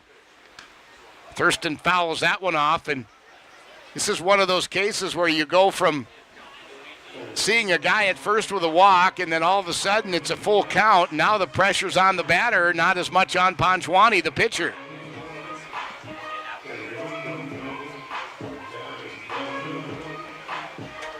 So full count to Alex Thurston. Cade Austinson awaits his turn at the plate if given the opportunity. In the on-deck area, here comes the payoff pitch. Thurston, that one came inside. I think if he lays off that pitch, he's got to walk, but I don't think Alex wanted to take the chance, and you can't fault him for that. He drives it foul, a rocket towards the third base coach, Cam Johnson. Now they're checking out Cooper Dulick's situation over with the trainer. That one high for ball 4, and Thurston has a walk. So Austin Bunn walked to lead off and ultimately scored the Big Sticks' only run of the day so far. Now Alex Thurston looks to get a second start here with a walk. Maybe fill those bases back up. Cade Austinson, a left-handed hitter at the plate, struck out last time up, looking to redeem himself here with a man on. Swing and a miss.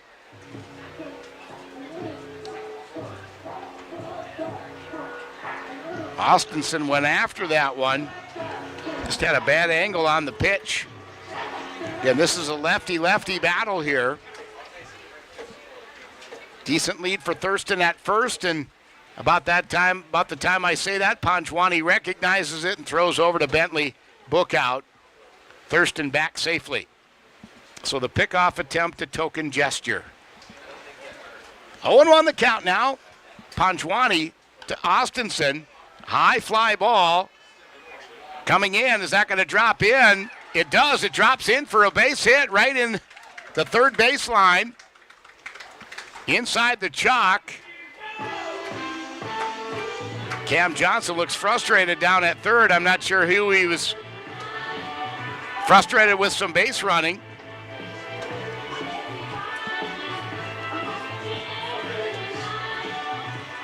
I think he was hoping that Austinson would see that the ball wasn't going to be caught, and with two down, you're running anyways, but Cade held at first. So runners on the corners now. Thurston over at third.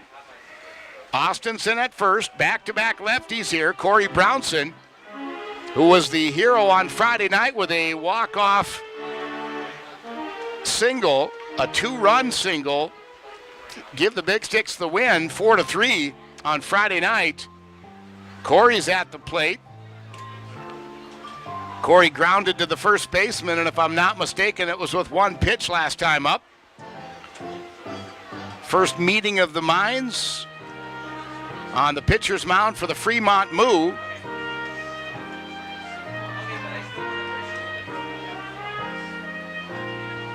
One 1-0 the count to Brownson. A longer visit on the mound, and Jefferson Beck, the plate umpire, will go out and say, hey guys, let's break up the party and get back to work. Recapping the inning, Austin Bunn led off with a walk. Derek Calvillo grounded to first. Cooper Dulick reached on an error. Alex Thurston then walked. Dulick got thrown out trying to steal third, and then Austinson with a single put Thurston over at third base, and that's where they're at now. Runners on the corners for Brownson. Brownson could duplicate that RBI from the other night. That would certainly bode well for the Big Sticks and trim that 7-1 advantage the Moo have at this point. Jackson Fisher on deck for the red, white, and blue if given the chance. There's a called strike on Corey Brownson. 1-1 now, lefty on lefty. That one low in the dirt. Good job by the Jared Snyder, the catcher, to not let that one get past him. Otherwise, a run scores in Alex Thurston, who's at third base.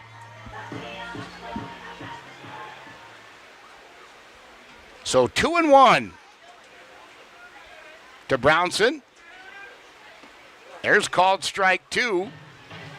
I still distinctly remember that at bat for Corey the other night, Friday night. Big Sticks with two base runners on second and third. Brownson stepped to the plate. Made contact with the first pitch he saw. Didn't have to think. No drama, no second guessing. It was a good pitch. He drove it to right center. Game over. I'm a big advocate of swinging at the first pitch if it's close. Takes that extra element of thinking too much out of it. Sometimes we do that to ourselves. Here's the payoff pitch to Brownson now, and a called third strike. Wow. So the Big Sticks do get a run on the board, and it's 7-1 after 4 complete here at Dakota Community Bank and Trust Ballpark. On our hub scoreboard, 7-1. And the Moo coming to the plate in the fifth. It'll be Snyder, Rowe, and Dodge when we come back. The Hub in North Dickinson is more than your ordinary convenience store. From Godfather's Pizza and the Hub Cafe to gourmet coffee, tea, and more. Stop by early for breakfast or grab something to go. We carry a variety of donuts that we make fresh every day. If your vehicle is dirty, we now have a state-of-the-art car wash at both locations. Stop in and see what we have to offer at the Hub located on North Highway 22 or the Hub West Dakota Oil on East Villard in Dickinson. We're changing the way people think about the convenience store industry. Clogged or slow-moving drains are no match for Josh and his licensed techs at Unplugged Drain Cleaning of Dickinson. They provide 24-hour service to solve all your sewer problems, using only the best equipment along with the latest drain camera technology to resolve issues while maintaining the integrity of your pipes. They take pride in thoroughly explaining your options, providing free estimates and great service, and making sure your issues are resolved permanently. Contact Unplugged Drain Cleaning at 701-290-9737 or online at unpluggeddrains.com. Farming and ranching are more than just jobs. It's your way of life. And financially, you want to work with somebody who understands your way of life. More ag, less aggravation. Join the herd at Western Cooperative Credit Union. If you're looking for a home loan or want to refinance your existing loan, the single smartest thing you can do is go to a credit union like Western Cooperative. We make it easy. You make it home. Join the herd at Western Cooperative Credit Union. Top of the fifth inning, the Moo, the Big Sticks on a Sunday evening. Thank you for joining us. And for the Moo, it's number 16, Jared Snyder. Snyder has been on base twice and scored twice as the 8th hitter in the order. Got hit by a pitch in the second inning and scored. Walked in the third inning and scored. So he's definitely taken one for the team and made the most of his opportunities by scoring runs. Of course, his teammates had to help with that too. But yeah, 8th hitter in the order. In fact, 4 of the 7 runs scored by the Moo today have come from their 7, 8, 9 hitters. And if you're looking at it from the big picture, that spells trouble for the Big Sticks. When their 7, 8, 9 hitters have scored more runs than the rest of their hitters, you're in trouble. Snyder now goes deep to center field and on the run, making the grab. What a catch by Kate Austinson. Austinson got turned around and then had to sprint to the right center wall or left center wall to make the catch on the run, and there's one down, and Snyder thought he was going to be on base again, I would bet. Instead, it's an F8. And Kate Austinson has a nice catch in his highlight reel. Evan Rowe now coming to the plate, and his bat has been smoking today. 2 plate appearances, a single and a double, and a run scored, and a partridge in a pear tree. That one high and outside to start the count from Kobe Krenz.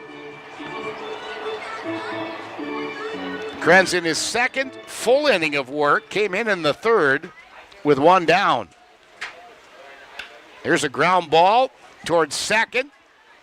And on the run, nice play by Sean D as he casts it over to Calvillo for the out. And just like that, there's 2 down. So the trend, the pendulum swinging in the way of the Big Sticks. They scored a run, the first of the ball game last inning. They also held the Moo to no runs in the fourth, which was the first time they'd done that today. The Moo scored 2 in the first, 3 in the second, and another 2 in the third. None in the fourth, and right now the Big Sticks can get out of the inning with a 3 up, 3 down if they can get Kane and Dodge back to the dugout. An F8 and a ground ball to second. Fly out to center and a ground out to second. Ball 1 to Kane and Dodge, now called strike 1, and Kobe Krenz is working quickly between pitches. Dodge the top of the order and the shortstop defensively for the Moo tonight. That one outside for a ball, 2-1. 2 outs, nobody on. Just missing his Krenz, and Kobe was frustrated, hoping for a called strike there. You can read his body language. 3-1 now to Kane and Dodge, who's got good wheels. Nice pitch. Called strike 2. Dodge was headed to first, and with a half step going in that direction, he'll have to back up, get in the box, and ready to go. And the count is full, ladies and gentlemen. Big pitch for Kobe Krenz here to get out of the inning with a 3-up, 3-down scenario. Here's a ground ball to second. D handles it cleanly. The throw over to Calvillo, and the Big Sticks do just that. Fly out to center, ground out to second, ground out to second, 3-up, 3-down, no runs, no hits, no errors, nobody left on. Big Sticks moving in the right direction. Now they got to do it with their bats. They trail 7-1 as we move to the bottom of the 5th inning. It's Fisher, Marhefke, and D coming to the plate on Consolidated Channel 18 and the Big Sticks YouTube channel. West Dakota Oil and Fitterer Oil Company proudly offers products and services that help fuel our customers' lives with clean-burning propane and bulk fuel and convenient on-site delivery with premium farm and road fuels. We provide energy where and when you need it most, with locations throughout Southwest North Dakota. West Dakota Oil and Fitterer Oil Company. Locally owned, locally strong. The products you need with the service you deserve.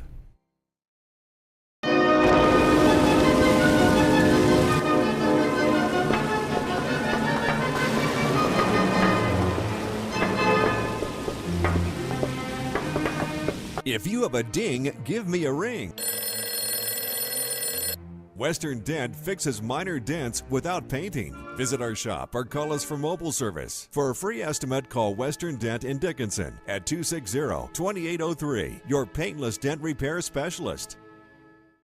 Are you ready for summer fun and adventure? Spend an exciting time at Badlands Ministries just south of Medora, where you'll grow in faith and have the time of your life. For over 90 years, Badlands Ministries has provided a safe place for people of all ages and denominations to experience Christ's love. Take a leap of faith and enjoy the many activities from ropes courses, fun Bible studies, crazy games, hiking, swimming, campfires, songs, skits, and more. Call or go to badlandsministries.org. See you at camp. Big Sticks half of the 5th inning, trailing 7-1. And for the Big Sticks, Jackson Fisher will lead off. Some in-between innings fun for the Big Sticks in their fun department. Some of the interns for the Big Sticks today switched jobs. So I think some of the fun department people are doing other things, and concessions people are doing the funds job, and so yeah, some fun. Here's a ground ball from Fisher to short. Dodge scoops and fires over to Bookout for the out. Dodge has had a lot of action at short today. Big Sticks have grounded to short, 4 times. They've actually hit to Dodge the shortstop, and he had an error in one of those 4. Steve Marhefke now comes to the plate, the designated hitter, number 19. Marhefke takes the first pitch and drives it into center field. Base hit. I want to go back to Marhefke's first at bat because he swung and missed at all 3 pitches that Panjwani threw. This time, Panjwani throws it close to the plate, and Marhefke says, I'm learning from you from the first at-bat.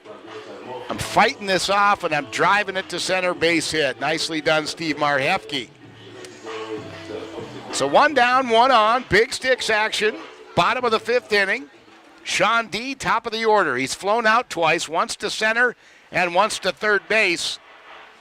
Panjwani works the inside of the plate and gets the call from the plate umpire, Jefferson Beck.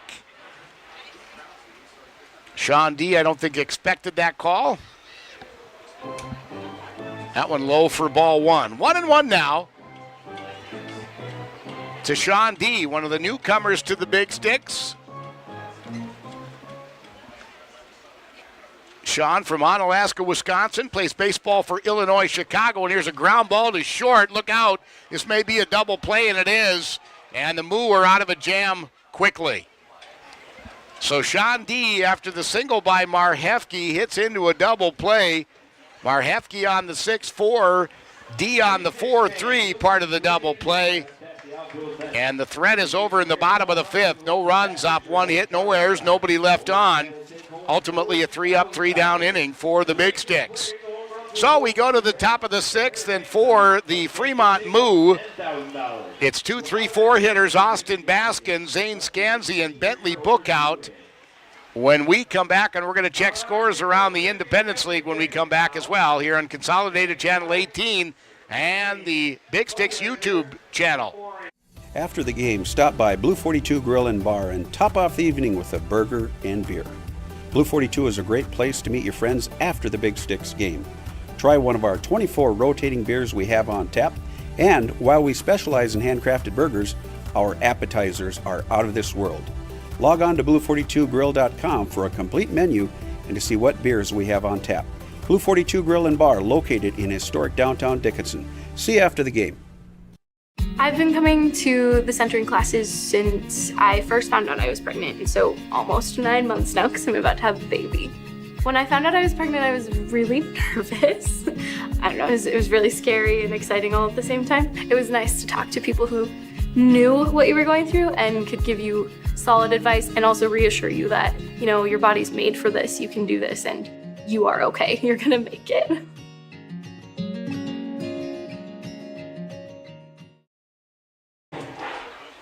Checking the Independence League scoreboard earlier, first half of a doubleheader. Hastings beat North Platte 7-3. They're in game 2, top of the 5th and scoreless. A quiet game 2 for that doubleheader. Western Nebraska leads Canyon County 2-1 in the top of the 4th.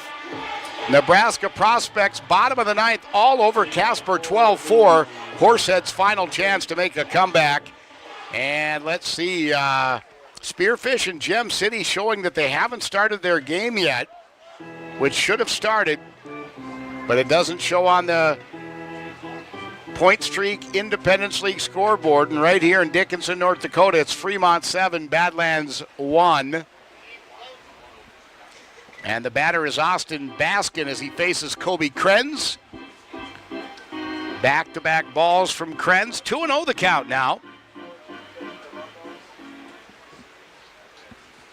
Kobe not wasting any time between pitches and catches the outside corner for strike 1.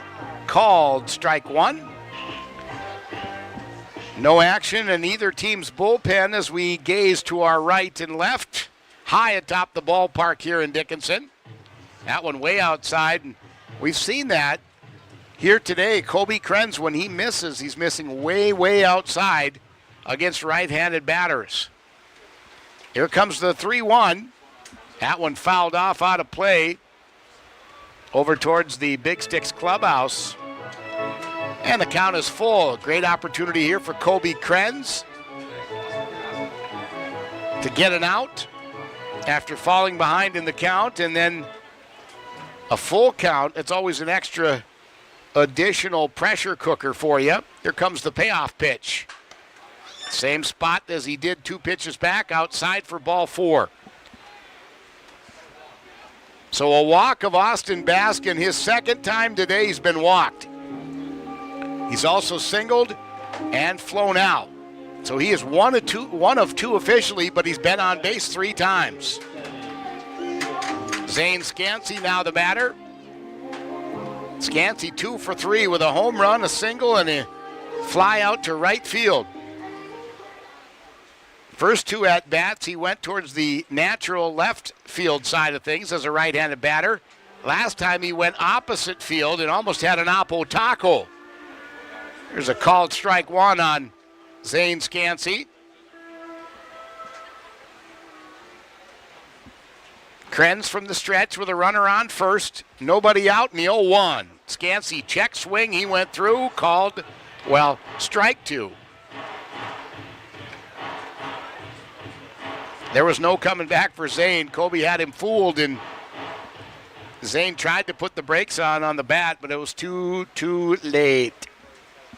So Kobe ahead of the count here, 0-2, and now he'll do a toss over to Calvillo at first, trying to get Baskin sleeping. Austin said, not today. Or at least not right now. There's still plenty of baseball to be played. High and outside for ball one. Not a bad place for Kobe to put that when you're ahead of the count 0-2 against a guy like Scansey. Just goes to show you how dangerous the batting order of Fremont is, because Scansey, up until last night, hadn't done a whole lot, and today he's 2 for 3, now 2 for 4 as he flies out to right field. A rare routine fly ball for the Big Sticks today defensively, and Corey Brownson reels it in out in right field. So Scansey retired for the second time today on the F9, and there's one away. Bentley Bookout, the batter now. His 4th plate appearance. Grounded to short, reached on a fielder's choice, and doubled most recently in the 4th. In fact, that was a leadoff double, and then his teammates were mean to him. They left him at second after a leadoff double. Takes a look at a pitch from Kobe Krenz. Came in a bit high for ball one, and Jackson Fisher popped out of the stance like he was going to throw down to first, and I didn't have a chance to look, but I think Baskin was way off the bag. Jackson chose not to toss down. That one comes inside. Bentley avoids the pitch and then spins around, actually got in the way of Jackson Fisher, and if Fisher wanted to throw that, I'm not even sure how they'd score that. Because certainly Baskin was not in his normal swinging position when he ended up there. If he was in the way, it was because he had stepped out of the box. I'm not even sure of the ruling on that. Maybe Luke could check into that and text me. Oh, this is a towering shot. Is it going to stay fair? It is a foul ball. That was hit like 140 feet over the foul ball pole. But it's a foul ball. It ended up in New England, which is 30 miles south. No, I'm kidding. But it was a shot, and it had height on it. I mean, he hit that a ton. Did Bookout. Bookout homered last night on the fair side of the pole. He homered there, but just outside the foul pole. And there's strike two as I think that looked like a drag bunt attempt. After he almost hit a home run, he then shows bunt. 2-2 the count now to left-handed hitting Bentley Bookout. Outside corner, fans wanted a strike, so did I. We're not going to get it. One away, and Baskin at first after a walk. Kobe working from the stretch. Payoff pitch. Here it is.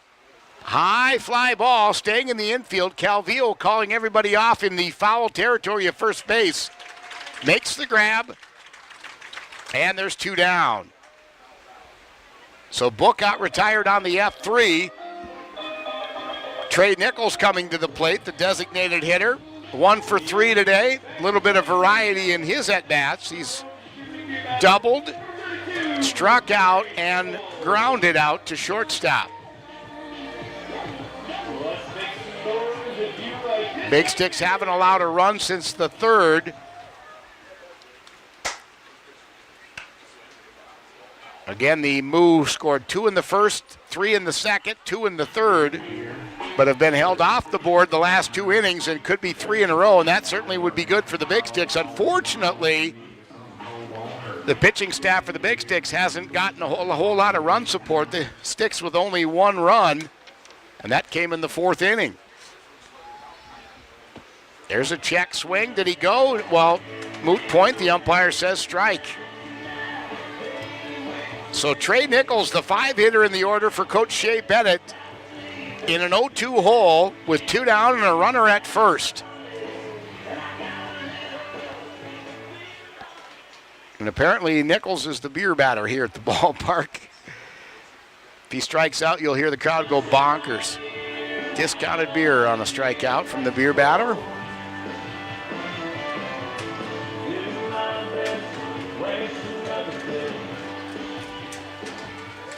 1-2 the count now from Kobe to Nichols. Swung on and missed. Nicely done, Kobe Krenz, and the Big Sticks out of the sixth without any damage for the third inning in a row after a leadoff walk by Austin Baskin. Real quick, I mentioned it earlier that the Moo were struggling to put their leadoff man aboard, but then their second hitter was coming through in the first 3 innings. That trend has changed. Now they've had a leadoff man aboard 2 out of the last 3 innings and haven't done anything with him. And that's what happened there on a strikeout. That is the 5th strikeout of the day for Big Sticks pitchers. First for Kobe Krenz. And that ends the 6th inning. No runs, no hits, no errors. No runs, no hits, no errors. 1 left on. The Moo now have stranded 7 in the ball game. So that 7-1 score realistically could be much worse. But the Big Sticks come to the plate in the bottom of the 6th inning with Bunn, Calvillo, and Dulick, 2, 3, 4 hitters when we come back on Consolidated Channel 18 and the Big Sticks YouTube page. One of the kids asked, "Why are you helping us?" It just made me realize that this is why I'm doing it. Because of that question right there, we're going to be working with the University of Minnesota Masonic Children's Hospital. We don't just want to be the face of something, we want to get involved and do good things for other people because it makes you feel good. From day one, Choice Bank has been extremely excited to partner with us. When you have partners and people that are that committed to what you're doing, that's when you have success and that's when you are able to help more people and make a difference. What do you use the internet for? Keeping in touch with family? Maybe business or education? Perhaps entertaining like streaming movies? Smart home devices can also chew up a lot of bandwidth. Consolidated has spent more than a decade building their 10,000-mile fiber infrastructure so they can provide all their customers with the fastest symmetrical speeds in the region. Give us a call today for a free internet checkup to find out if you have enough speed and the right equipment to get the most out of your internet. Consolidated. Reach the world from here. Game 3 of a 5-game series between these two teams. The Moo out of the Nebraska Land Division, Big Sticks out of the Great Plains Division. Big Sticks won Friday night and come from behind fashion, a walk-off 4-3 victory, and last night, polar opposites. Big Sticks struggled the whole game. They got thumped 15-4. They fell behind early tonight, and they're going to have to claw their way back here. They trail 7-1 in the bottom of the 6th inning. Austin Bunn leading off. Austin 0 for 1 officially with a strikeout and a walk. He has scored the only run for the Big Sticks tonight. Looks at 1 ball, now a called strike on the outside corner. Count 1-1 to Bunn. A lot of ones on the board. Austin wears number 11. And it was 1-1. That one a ball from Panjwani, who's gone the distance so far for the Moo. Solid pitching staff for the purple and orange. Bunn goes the opposite way. Base hit, Austin Bunn. First hit of the day for Bunn. Only the 4th hit of the day for the Big Sticks, and they've been scattering them. They had 1 hit in the 2nd, a hit in the 4th and the 5th, and now 1 in the 6th. And it's in leadoff fashion. So the Big Sticks have Austin Bunn at first, Derek Calvillo at the plate. Derek is 0 for 2 today. He flew out to left and grounded out to the first baseman.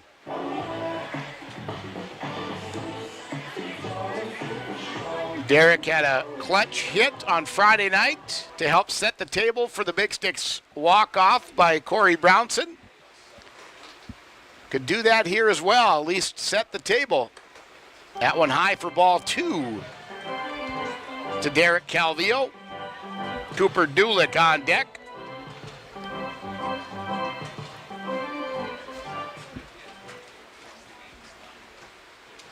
Two-0 now. Calvillo goes after that one unsuccessfully. I think Panjwani had Derek all kinds of confused there.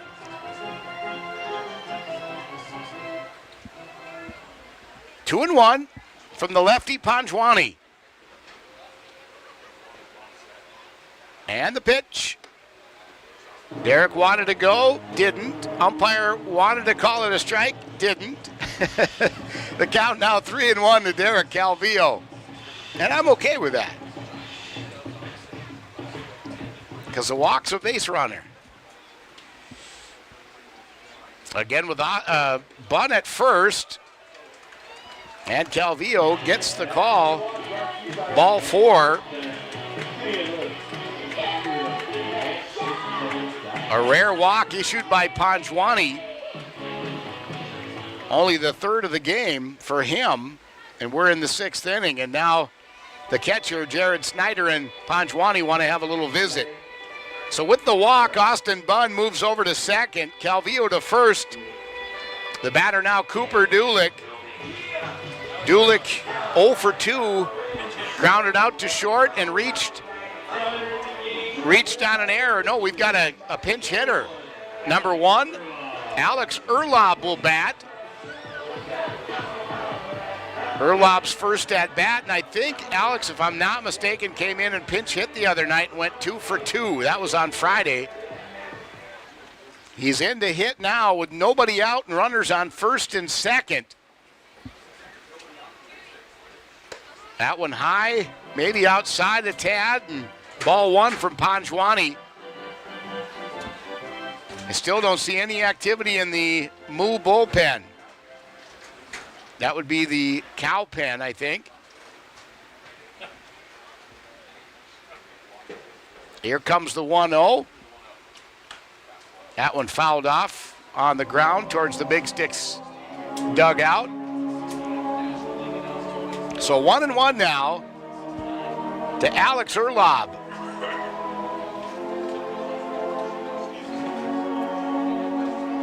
Good to hear Trace chuckle on a Sunday evening. 2 hours into this one. We're in the bottom of the 6th, so just a tad behind schedule. That one high for a ball, and don't want to overanalyze it, but Panjwani is certainly losing his accuracy. He was spot on in the early going. I mean, he dispatched the Big Sticks batters in the first 3 innings like with relative ease. Only 1 base runner in the first 10 batters he faced. That one low for ball 3. 3-1 now to Alex Erlob, and Panjwani in danger of walking the bases loaded. On deck for the Sticks is Alex Thurston, who's been on base twice with a single and a walk. Big pitch here for Panjwani. Erlob, towering fly ball, center field. We'll see if the runners tag. I think they will. No, they're going to hold him. Wow. And probably wisely so. Scansey, a cannon out in center field, got it into the relay at Dodge at shortstop. Just not deep enough. Erlob got under it too much. And now Alex Thurston will have a chance to move the boys around. With a 1 out, again, we're in the bottom of the 6th, and 7-1 Moo lead. Towering fly ball, right field. This should be taggable. No, they're going to hold the runner again. What? I think the Big Sticks right now are, I don't know if they're second guessing or what. Earlier, I think we missed an opportunity to move base runner around, and we saw some frustration from the base coaches to the players, and maybe that's why, especially that one, which is out in right field, if you're going to tag somebody, it's going to be from either third to home or second to third, but the Big Sticks hold on both. And back-to-back fly balls now set the table for Cade Austinson to be the hero to at least get something out of this. Keep in mind the Big Sticks led off the inning. Austin Bunn with a single. Calvillo walked. Runners on first and second, and they've been stuck there for 2 fly balls. That one inside, just a bit too much for ball 1 to Cade Austinson. This would be really disappointing for the Big Sticks to come away empty here. Austinson 1 for 2 with a strikeout and the single. Got left on first base last time he batted. This is a fly ball, a pop-up. It's going to stay in the infield, and no. I thought it was going to be easily caught by the third baseman, Tyler Harrington, who ends up slipping on the turf and couldn't quite come up with it. And for those of you who haven't been to our beautiful facility in Dickinson, North Dakota, turf infield, grass outfield, just past third base in the coach's box is where it transitions from turf to grass. So the count 1-1 to Cade Austinson, and maybe he has to look at it as a second life here.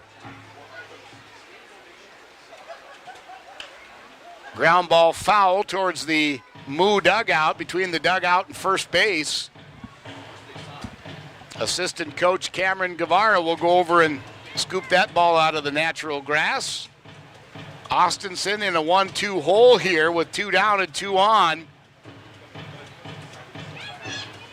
And if the Big Sticks don't get something here, that would be kind of a microcosm of how this game has gone.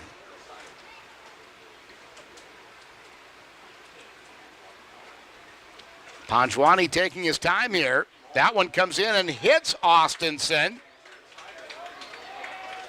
The catcher, Jared Snyder, pleading to the umpire that Austinson leaned into that.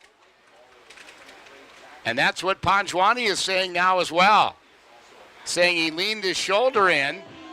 The catcher, Snyder, saying the same thing. And now Panjwani talking to the field umpire. And the umpires remain undefeated in arguments. Jefferson Beck behind the plate. Scott Young out in the field. And now Shea Bennett wants an explanation. Shea saying, well, my guys are saying he leaned into the pitch, and we've seen it called both ways in this league already this year, and I mean, it has to be glaringly obvious that he's leaning in to the pitch to get hit by it. They're not going to overturn this one, and the bases are juiced. So Corey Brownson comes to the plate. Again, I mentioned earlier, he was a hero on Friday with a walk-off 2 RBI single. And boy, could he help that and the Big Sticks here with a base hit with bases loaded in the bottom of the 6th inning, down by 6 runs.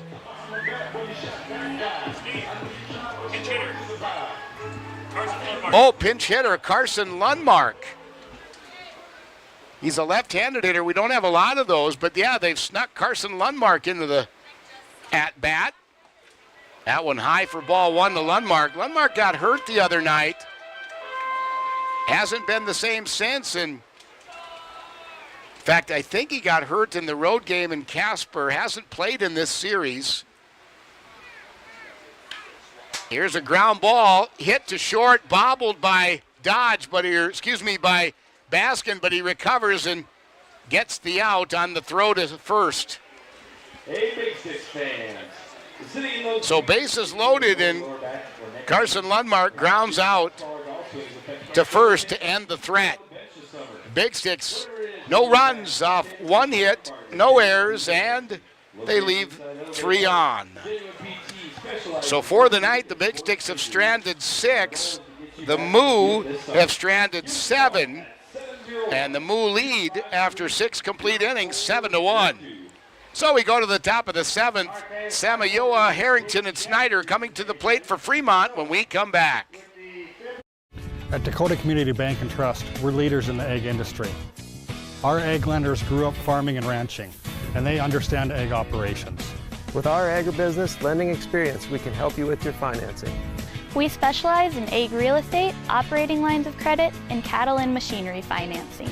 To serve you, we need to hear you. So stop by your local Dakota Community Bank and Trust. At Dakota Community Bank and Trust, that's what we do. So let's say you buy one of those value meals, and it costs you about $10. Then they give you 1 free value meal once a week for the rest of your life. That would be a pretty good deal, right? Well, at Dan Porter Motors, when you buy a vehicle, we give you free car washes for life, valued at about $10. Let's say you wash your vehicle twice a week for 10 years. That comes out to over $10,000. That's a pretty good deal. See Dan Porter Motors for your next vehicle and get free car washes for life. Big Boy Toys.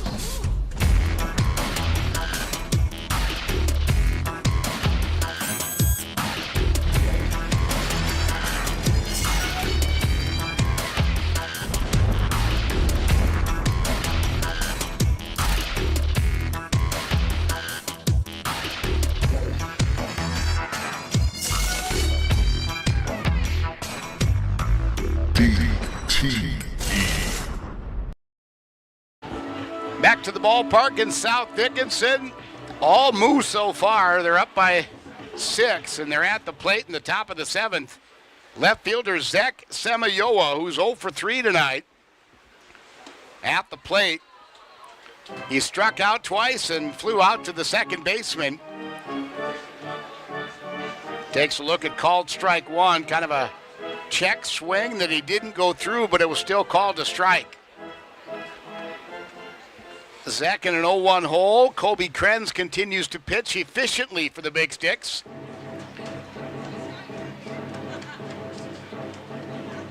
A little rough, bumpy start when Kobe first came in. I believe it was in the 3rd with 1 out.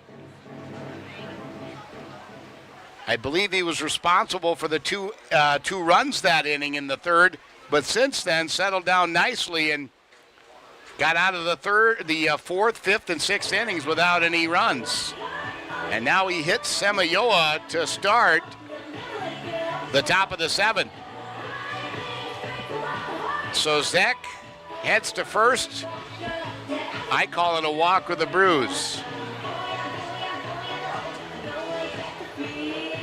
Tyler Harrington now at the plate. Harrington 0 for 3. Struck out, grounded out, and reached on an error. That one, ball 1 to Harrington. Jared Snyder on deck for Coach Bennett, longtime coach for Fremont. There's the 1-0. That one's a little lower, a little closer to the strike zone, ball 2. 2-0 now to Harrington. Big Sticks might be either A, warming up someone or thinking about warming somebody up. No activity in the move pen. Looks like soft toss going on the Big Stick side of things down the third base side. There's a strike 1 now on Harrington. 2-1 the count. Be nice to see Kobe battle back on this at bat. Swung on and driven to the gap in left center. That's a base hit. And they're going to send the runner, and that'll make it 8-1 move. Yeah, Semayoa scoring all the way from first base. Semayoa scoring and Harrington going deep with that one. A stand-up double.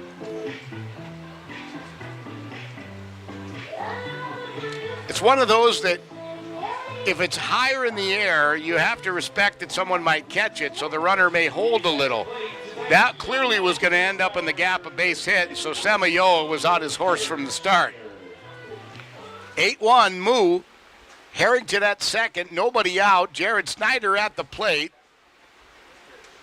There's called strike 1. Nice pitch by Kobe Krenz.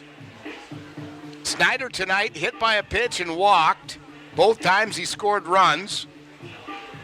Most recently in the 5th, he flew out to center field.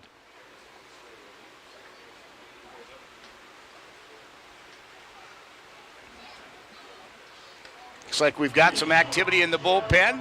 Reporting from Consolidated, Trace Wells saying number 9, that'd be Eric Kessler in the pen for the Sticks. Getting some warm-up. And again, nobody out yet here. There's the 1-1 to Snyder. 8-hitter. Ball 2. 2-1. If you split the batting order for the Moo in half, even if you're really nice and you give the top half 5 batters and the bottom half 4, the bottom half leads the battle because they've scored 5 of the 8 runs from 6 on down. 6, 7, 8, 9 hitters have scored 5 of the 8 runs, and the top 3 batters have scored the other for the Moo tonight, which is not typical. 2-2 the count from Kobe Krenz to Jared Snyder. Way outside, good block by Jackson Fisher as he backhanded that one. Had to leave his crouch down to scoop that up backwards. And the count is full to Jared Snyder. Evan Rowe on deck. I guess I don't even have to give the stipulation if given the chance because there's nobody out and there's no force on here. Here's the payoff pitch. Fouled off. Snyder stays alive.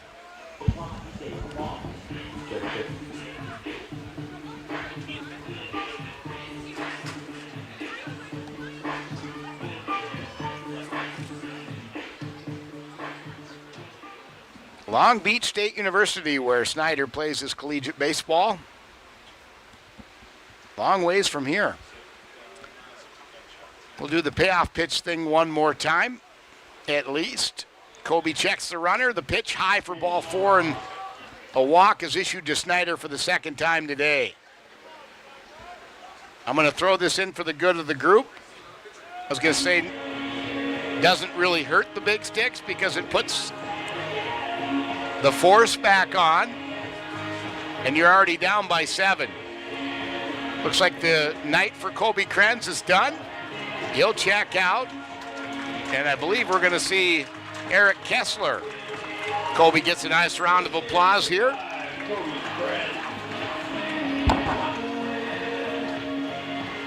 So Krenz goes 3 2/3 according to my math. No, 3 1/3 according to my math, which there's a good chance it's wrong, but Kobe came in relief, did a nice job.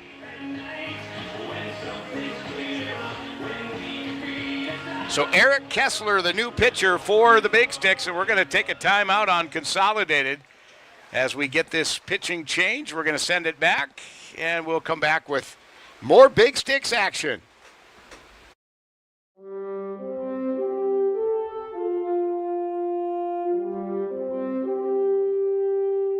Welcome to the 2021-2022 school year at Dickinson State University. The DSU Heritage Foundation is excited to bring the Blue Hawk Scholarship Fund to the DSU campus. The Blue Hawk Scholarship Fund is comprised of your general and sport-specific giving, named scholarships, advertising, sponsorship of athletic programs, endowments, and program greatest needs support. Made possible by you, the Blue Hawk Scholarship Fund and the DSU Heritage Foundation will award over $700,000 in athletic support for the 2021-2022 school year. Donate to the Blue Hawk Scholarship Fund today. Visit us online at dsuheritagefoundation.org and help support Blue Hawk athletes in the classroom, in competition, and in our community. Come soar with the Hawks.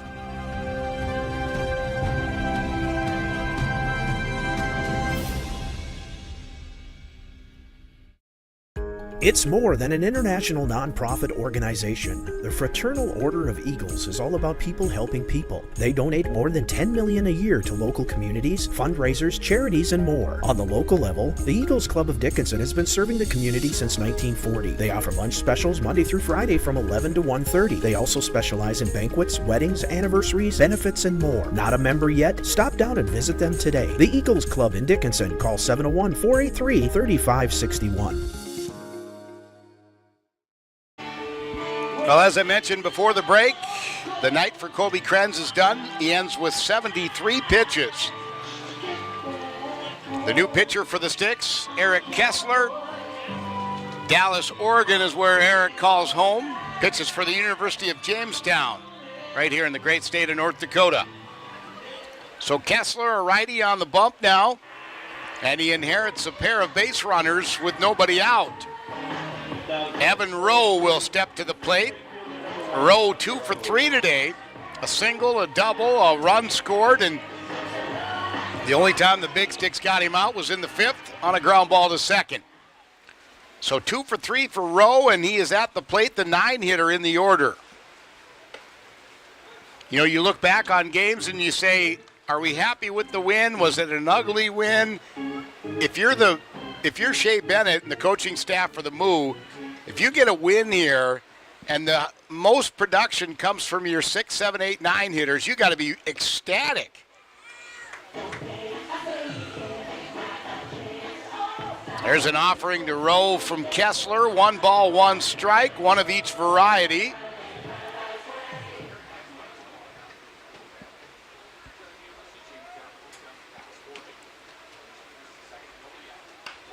Towering fly ball, left field. Out there is Austin Bunn, at least I believe that is. The Big Sticks made some changes, or have made some changes in their batting order, but I believe that's still Austin Bunn. And there's one down.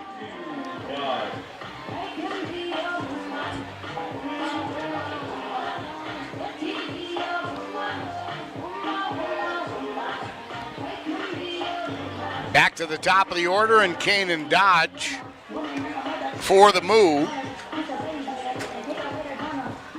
Moo lead 8-1 here in this one on our hub scoreboard. Dodge has been on base twice tonight, once with the fielder's choice and once with a walk. He's also grounded to third and grounded to second. There's a nice looking pitch from Kessler to start the count.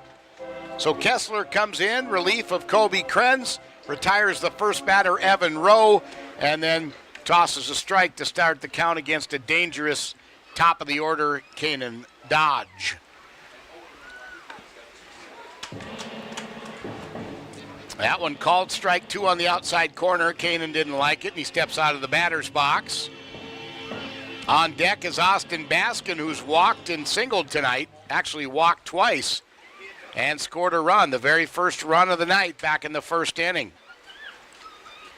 He hopped on back of Zane Scansey when he hit a 2-run homer back in the first inning. Swing and a miss, nicely done, Eric Kessler. Kessler dealing in the early going, retires the first 2 batters he faces, and again he started with a runner on first and second and nobody out. Samayoa has already scored this inning. Moo came into the inning leading 7-1. They've added 1 and now back-to-back outs. That is the 6th strikeout of the night for Big Sticks pitchers. First for Kessler. And there's 2 away. Austin Baskin. First pitch, high fly ball, center field. Ball caught by Austinson on the move to his left. And that retires the side. So nicely done, Eric Kessler. Retires the first 3 batters he faces and a little bit of variety. Fly ball to left, a strikeout, a fly ball to center. So we move to the bottom of the 7th inning. Big Sticks trail by 7, 8-1. And it's the 8-9-1 hitters, Jackson Fisher, Steve Marhefke, and Sean D. when we come back on Consolidated Channel 18 and the Big Sticks YouTube channel. Call 456-LOAN right now. We roll up our sleeves, get your ducks in a row. For veterans and first-timers too. We'll find the best home loan to get you into your new home. Meeting any hour for you. It's as simple as 456-LOAN. Call 456-LOAN right now. 456-LOAN. Call 456-LOAN right now. ENG Lending. Equal housing lender, member FDIC. Challenges and struggles are part of everyday life for all of us. At Infinity Real Estate Group, we don't back down and we take it all in stride. 1, 2, 3, 4, 5, 6. You go, girls! In these struggles, there are no mistakes, only life lessons. We may not be that good at some things, but we do excel in real estate. We are Infinity Real Estate Group. Experience the Infinity way. At Justin Glass, they specialize in window replacement and repair while keeping the structure and safety of the vehicle intact. With over 20 years of experience, Justin Glass works with all insurance companies and have the best cash prices in town. Looking for something fun? Stop by next door and enjoy a round of golf and a beverage with your friends in their golf simulator. Drive by the rest, then come to the best, Justin Glass.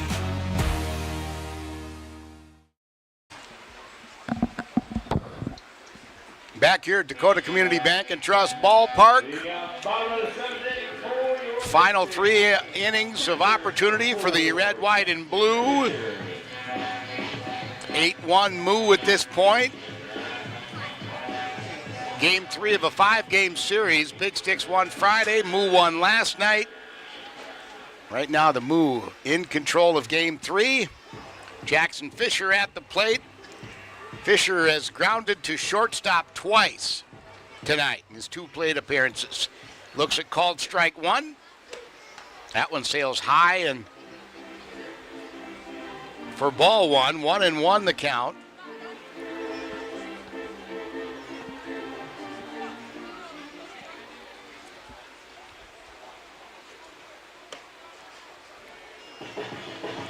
There's ball 2, 2-1 now.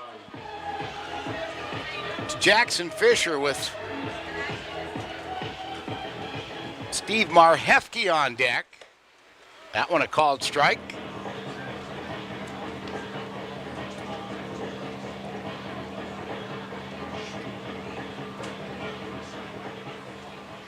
Here comes the 2-2. Jackson Fisher, a one-hop to the third baseman who bobbles it, and that's going to result in Fisher reaching. That's going to go down as an E5, I believe.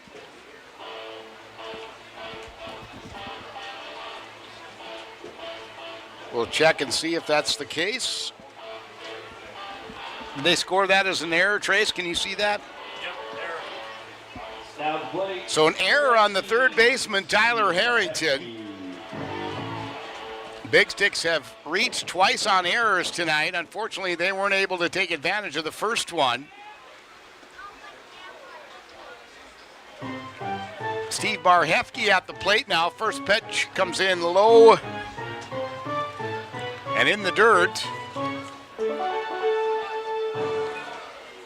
Panjwani trying to, at least for now, go the distance.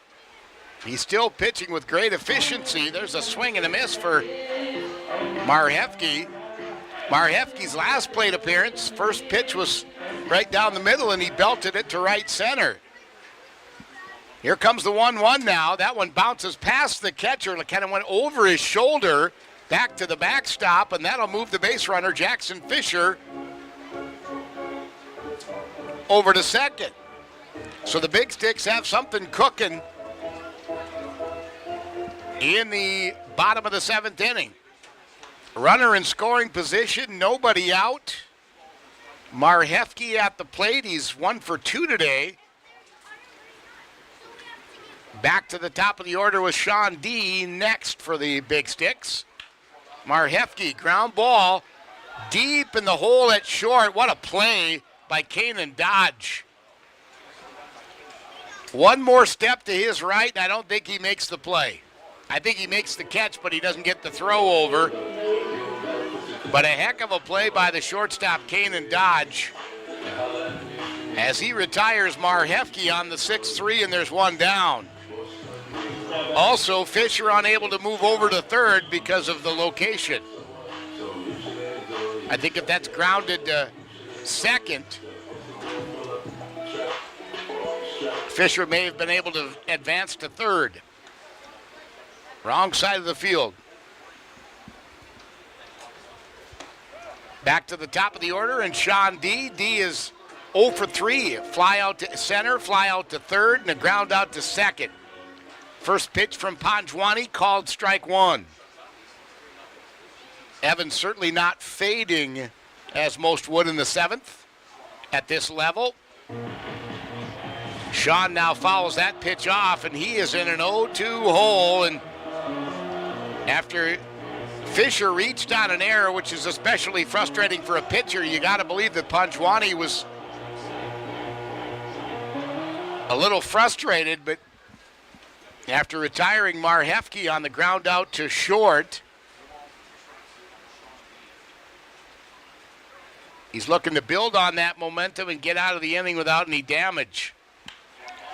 There's a base rip off the bat of Sean D. And D is going to head for second. Diving in head first, safe at second. And D being the top of the order, you might expect that he's a very fast dude. And he is just that. He rounded first and there was no hesitating. Assistant coach Cameron Guevara down there, and I think this might be the end for Evan Panjwani. One of the pitchers from the bullpen headed this way. It's a right-handed hurler, and I can't see who it is, but he's walking out onto the field. So Panjwani will end. He had 93 pitches earlier. So I believe Panjwani went over the 100 pitch mark. A nice effort from him, allowing only one run, although he's responsible for both D and Fisher. D and Fisher.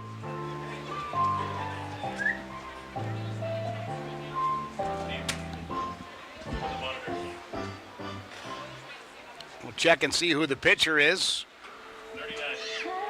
39 is on the mound for the Moo. Nice job by Consolidated providing us with a monitor and a great vantage point. Ben Higdon.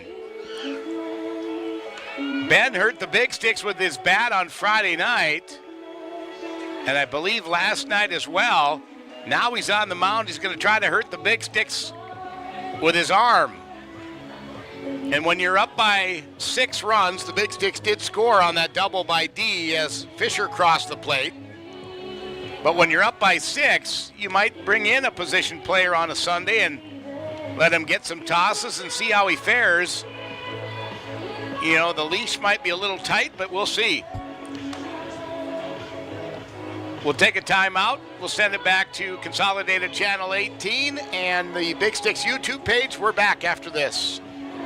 Now more than ever, your safety depends on choosing the right body shop to repair your vehicle. Unfortunately, not every body shop makes the investment to stay current. The technicians at Legend Auto Body of Dickinson are certified in the latest auto body repair techniques. And we use eco-friendly Sikkens paint for the best possible finish on your vehicle. We're also certified with most major insurance companies to return your frame or finish back to its original condition. For a job done right, call Legend Auto Body today.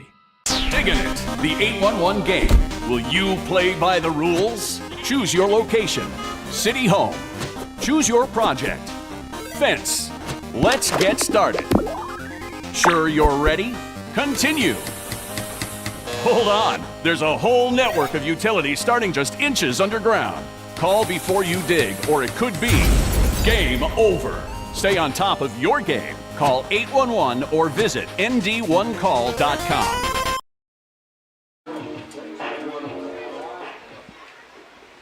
Back to live action. Ben Higdon, the new pitcher for the Moo. A right-handed hurler, and he'll face Austin Bunn first. It's called strike one to start the count. Ben delivers a nice pitch right down the middle. 1 out. Sean D at second in scoring position. Big Sticks have cut the lead to 6 with an 8-2 score on our board as we speak.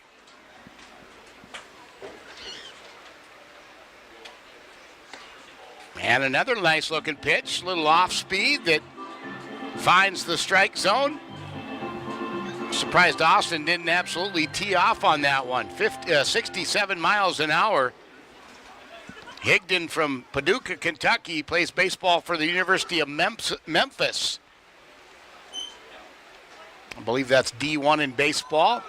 Towering fly ball center field. Back there is Zane Scansey, and he'll make the grab, and the runner's going to go. And D with his wheels is in safely. The throw way off the mark by Scansey. Big Sticks didn't do that earlier, and the throws were coming in quickly and much more accurately. So good time to do that. Hopefully the Big Sticks can convert. Sean D at third because they still trail 8-2, and the batter is now Derek Calvillo. So Austin Bunn, I combined his first and last name. Austin Bunn flies out to center, but does move the runner over. Calvillo, 0 for 2 with a walk. Grounded out, flew out. Now he hits a foul ball on the ground, on the turf, past Coach Cam Johnson at third. That one had a little heat on it as the shadows are starting to swallow up the dugout area, home plate, and the on-deck circles for these two teams. The infield will soon go by as well. Here's the 0-1. Calvillo, high fly ball, stays in the infield. And that has not been an area that's been good for the Big Sticks today. That's going to go down as an F4, and the threat is over. The Big Sticks do get one run, however, and after 7 complete on our hub scoreboard, it's Moo 8, Big Sticks 2. Big Sticks there get 1 run off 1 hit, 1 error, and yes, they leave 1 on. So 1's all the way around. One run, 1 hit, 1 error, 1 left on. We move to the top of the 8th, and for the Moo, it's 3, 4, 5 hitters, Scansey, Bookout, and Nichols when we come back. Make the most of your summer with a quick stop at Rosie's Food and Gas in South Dickinson. You'll find everything from live bait to lottery tickets. Pick up a hunting or fishing license, or even borrow a life jacket. Cool off with a for real ice cream shake, or pick up a snack on the way to the Big Sticks game. Rosie's Food and Gas, 1 block west of the Astoria Field in Dickinson.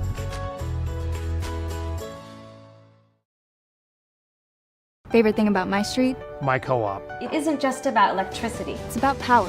The power of information. About safety, Efficiency. Technology. I am the co-op. I am the co-op. and the co-op is me.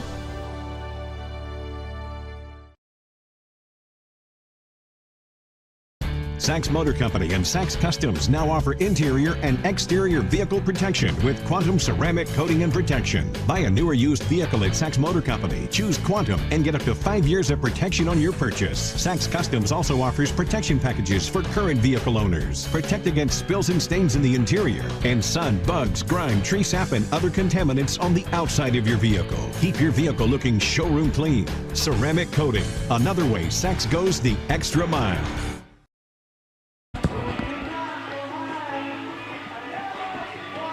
Top of the 8th momentarily here in South Dickinson. Beautiful night for baseball. Temperature at game time was right at 81 degrees. I don't feel like it's cooled off a lot, but now 79 in the Queen City. Humidity, pretty comfortable, 49%. A westerly breeze about 15, so going to be a very, very nice night. This an early game, as we do on Sundays here in Big Sticks country. A 4:20 start. And here we are about a little over 2.5 hours into this one, and we're in the top of the 8th. Zane Scansey, the 3-hitter in the order for Coach Bennett at the plate. Takes a peek at called strike one from Eric Kessler. Scansey turns around, doesn't like the call. Now back at the batter's box. Not sure what was wrong with it. Scansey has flown out to right field in his last 2 plate appearances. There's a swing and a miss, and Kessler's dealing again. He's up 0-2. Scansey started the game. His first at-bat was a 2-run homer with Baskin on his back. Broke a scoreless tie, and then he singled in the second inning, and then he's flown out twice since. Here's a ground ball, sharply hit to third base. Long throw, got him! Alex Thurston. Nice job over at third base.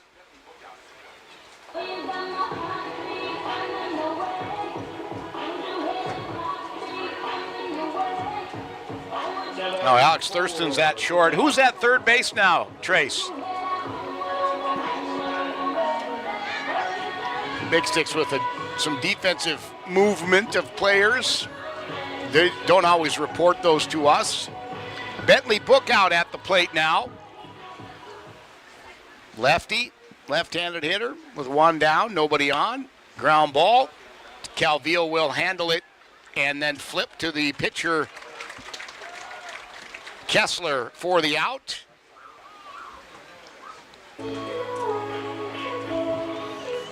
So there's two-way with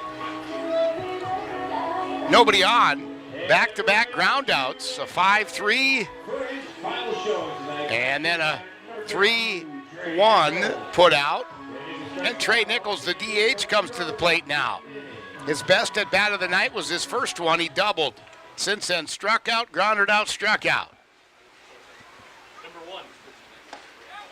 Alex Erlob over at third base defensively made that play earlier. Thank you, Trace.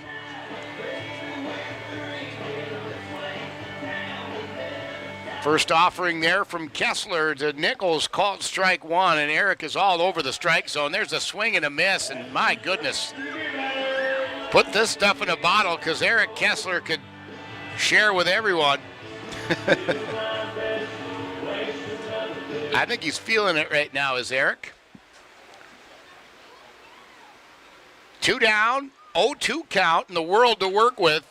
Kessler pitches, and it line drive out to left field, drops in front of the left fielder, and that's going to have a double for Trey Nichols. I think Eric would like to have that pitch back, especially on an 0-2. I was just going to say, don't throw him anything good. And the DH, Trey Nichols, delivers with a double, his second of the night. In fact, that's the fourth double tonight for Moo batters. Nichols has 2, Rowe, the 9-hitter, has a double, and so does Tyler Harrington out of the 7 spot in the batting order. I mentioned it earlier, Shea Bennett, the head coach of the Moos, got to be really happy with the production he's got throughout his batting order. They have been solid tonight throughout. The batter now, Zek Semayoa, takes a look at called strike one. Now a swing and a miss. This is identical to the start for Trey Nichols and Eric Kessler. We'll see if Eric learns his lesson and keeps it out of the wheelhouse or the zone of Semayoa. Semayoa got hit by a pitch last time up and ultimately scored a run. Perfect spot for that one, Eric. Just outside, maybe a tad high, out of the zone. Semayoa didn't go for it. Ball 1. 2 down, runner at second. 1-2 the count. Righty on righty battle, and Kessler ready to go. Here's a fly ball, right field. Coming in is Brownson. Or excuse me, that's Carson Lundmark coming in to make the catch. And that'll end the inning. So the Moo, no runs off 1 hit, no errors. They do leave 1 man stranded. We move to the bottom of the 8th. Big Sticks trailing in this one, really need to get things cranked up. They're down 8-2. Bottom of the 8th, we got the 4, 5, 6 hitters coming up for the boys from the Badlands. We'll be back after this. The Hub in North Dickinson is more than your ordinary convenience store. From Godfather's Pizza and the Hub Cafe to gourmet coffee, tea, and more. Stop by early for breakfast or grab something to go. We carry a variety of donuts that we make fresh every day. If your vehicle is dirty, we now have a state-of-the-art car wash at both locations. Stop in and see what we have to offer at the Hub located on North Highway 22 or the Hub West Dakota Oil on East Villard in Dickinson. We're changing the way people think about the convenience store industry. Clogged or slow-moving drains are no match for Josh and his licensed techs at Unplugged Drain Cleaning of Dickinson. They provide 24-hour service to solve all your sewer problems, using only the best equipment along with the latest drain camera technology to resolve issues while maintaining the integrity of your pipes. They take pride in thoroughly explaining your options, providing free estimates and great service, and making sure your issues are resolved permanently. Contact Unplugged Drain Cleaning at 701-290-9737 or online at unpluggeddrains.com. If you're looking for a home loan or want to refinance your existing loan, the single smartest thing you can do is go to a credit union like Western Cooperative. We make it easy, you make it home. Join the herd at Western Cooperative Credit Union. If you've never been with a credit union before, perhaps it's time you found out all the things you've been missing. Stop in at Western Cooperative Credit Union and all will be revealed. Join the herd at Western Cooperative Credit Union. Back to Dakota Community Bank and Trust Ballpark. Bottom of the 8th. Big Sticks trail by 6. And still some in-between innings games going on.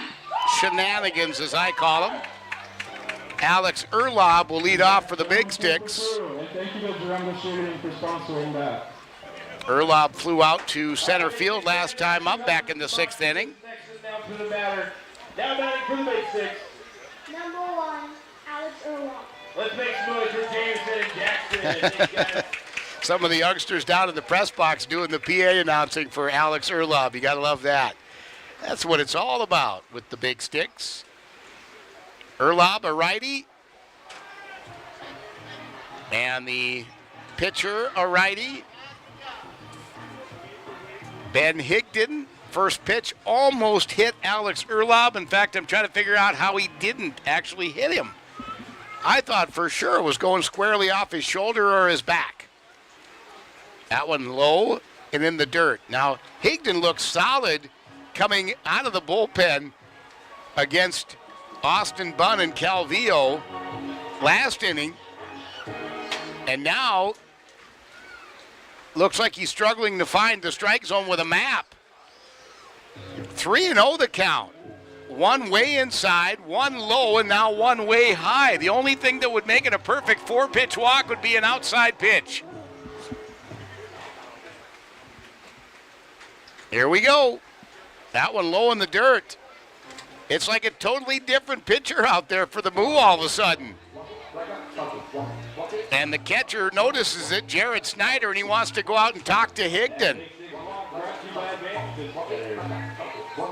I'm not kidding you. I don't know if I've ever seen a transition from what Higdon did last inning to what he did there, just in 4 pitches. None of them close to the strike zone. And Erlob has issued a walk, and probably the easiest base that Alex Erlob has ever received. Ever. 4 pitches that he had to make no decisions on. And one of them almost beamed him right from the start. And now a ball to start the count to Alex Thurston. So 5 straight balls to start the inning for Ben Higdon. Can you say Jekyll and Hyde? Okay. Trace said it. That one low for ball 2. 6 straight balls to start the inning for Ben Higdon. Kate Austinson on deck. No, correction, looks like we'll have a pinch hitter for the Big Sticks. I'll have to check a number for you down here in the on deck circle. And that one hit Alex Thurston. Ben Higdon waving his hand. I don't know if he got hurt somehow along the way. Ben Higdon is struggling. He grabbed his elbow, he grabbed his hand. Number 28 is going to bat for the Big Sticks, Moses Dokes. Moses pitched for the Big Sticks last night. Now he's going to get his first AB, I believe. I don't know if he's swung the bat yet on a road trip, but he hasn't here at home. And there's a pitch that's ball 1 to Moses. 8 straight balls, including a beanball, thrown by Higdon. And here comes Coach Shea Bennett. Nobody warming up in the pen. Probably just a visit for encouragement. But something isn't right with Ben Higdon. Completely different pitcher than was out there in the 7th. So 1-0 to Moses Dokes with Erlob and Thurston, the 2 Alexes on our roster, already on base. One with a walk and one with a walk and a bruise. Erlob at second, Thurston at first. Both have good speed. Moses Dokes at the plate. Big Sticks trail by 6. Sky is blue. Beautiful night for baseball. Flag is blousing from right to left. Wind coming out of the northwest or westerly direction. Here comes the 1-0 to Dokes, and that one hops to the plate. Now 2-0 the count.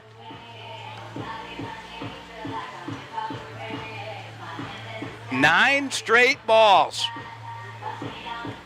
thrown.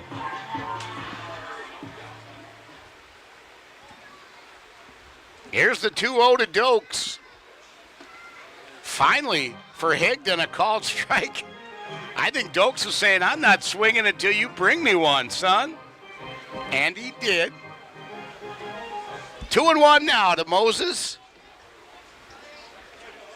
Erlob at second, Thurston at first. Big Sticks an opportunity to trim that 8-2 advantage the Moo have on the board now. That one low in the dirt, and Moses said, man, that was an easy call for Moses. So 3-1 now to Dokes.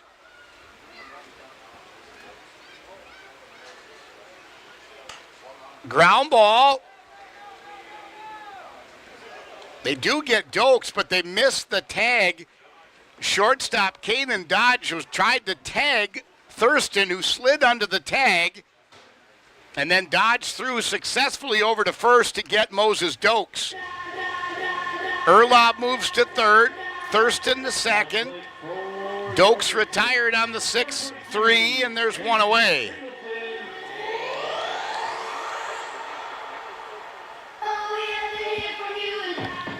Jaden Singleton now the batter.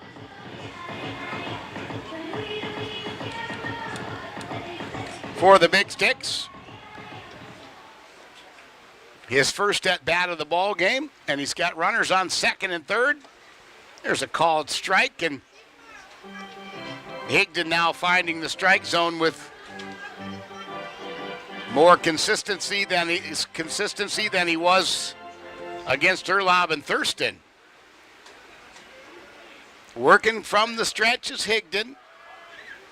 Snyder behind the plate. Here's the 0-1. Swung on and missed. Singleton in an 0-2 hole. And for Jaden's confidence, I will say this quietly. For Jaden's confidence, a base hit would be huge. Huge. And he'll have to battle out of an 0-2 hole with two runners on, both in scoring position, with one out. Singleton steps out of the box. Time called. Big Sticks moving some people around, putting them in different positions, different batting order, and I think Coach Cam trying to shake things up a little. Here's the 0-2. Way outside, bounces away from the catcher, but stays in the batter's box area, and the runner's unable to advance. If that caroms towards either dugout, I think the base runners are going.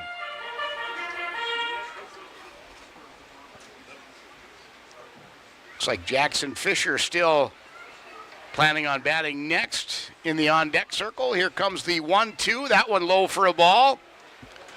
Singleton showing good patience there. Count now 2-2 to the double deuce.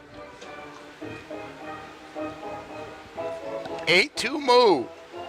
Moo got on top early. Scored 7 of the runs in the first 3 innings. 2-3-2 in that order. That one high for a ball, and Jaden Singleton is one ball away from a walk or one pitch away from a hit. Either way, that could help the Big Sticks big time.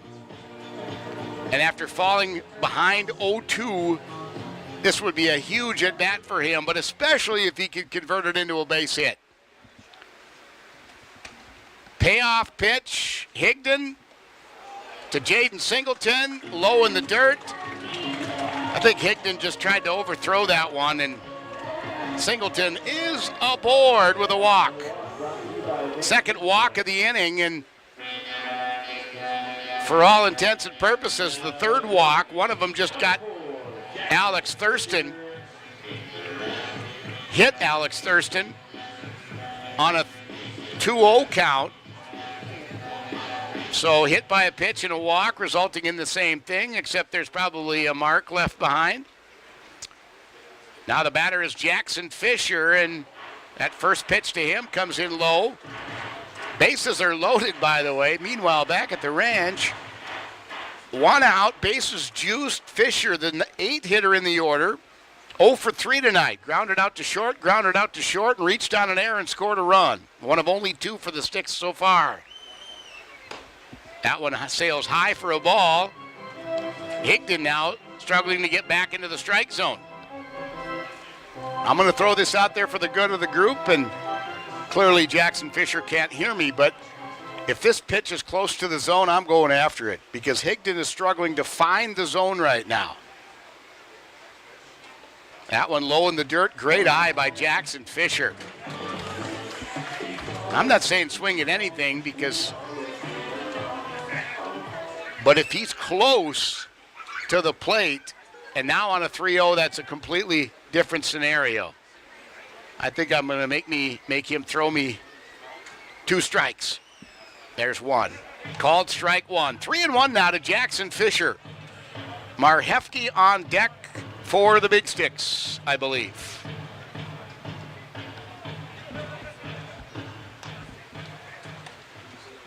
Three and 1 the count to Fisher. Right-handed batter. Oh, high and inside. Almost hit Fisher, and there's a walk and a run. Might have another mound visit forthcoming. Looks like some of the moo working in the bullpen. I'll try to spot a number for you. Freeze! Everybody clap your hands. So a walk of Jackson Fisher, the 3rd walk of the inning issued by Ben Higdon, brings Alex Erlob across the plate. Thurston moves over to 3rd. Singleton to 2nd. Fisher to 1st. And there will be a quiz later. 8-3, Sticks trail. But they've got something cooking in the oven here in the bottom of the 8th.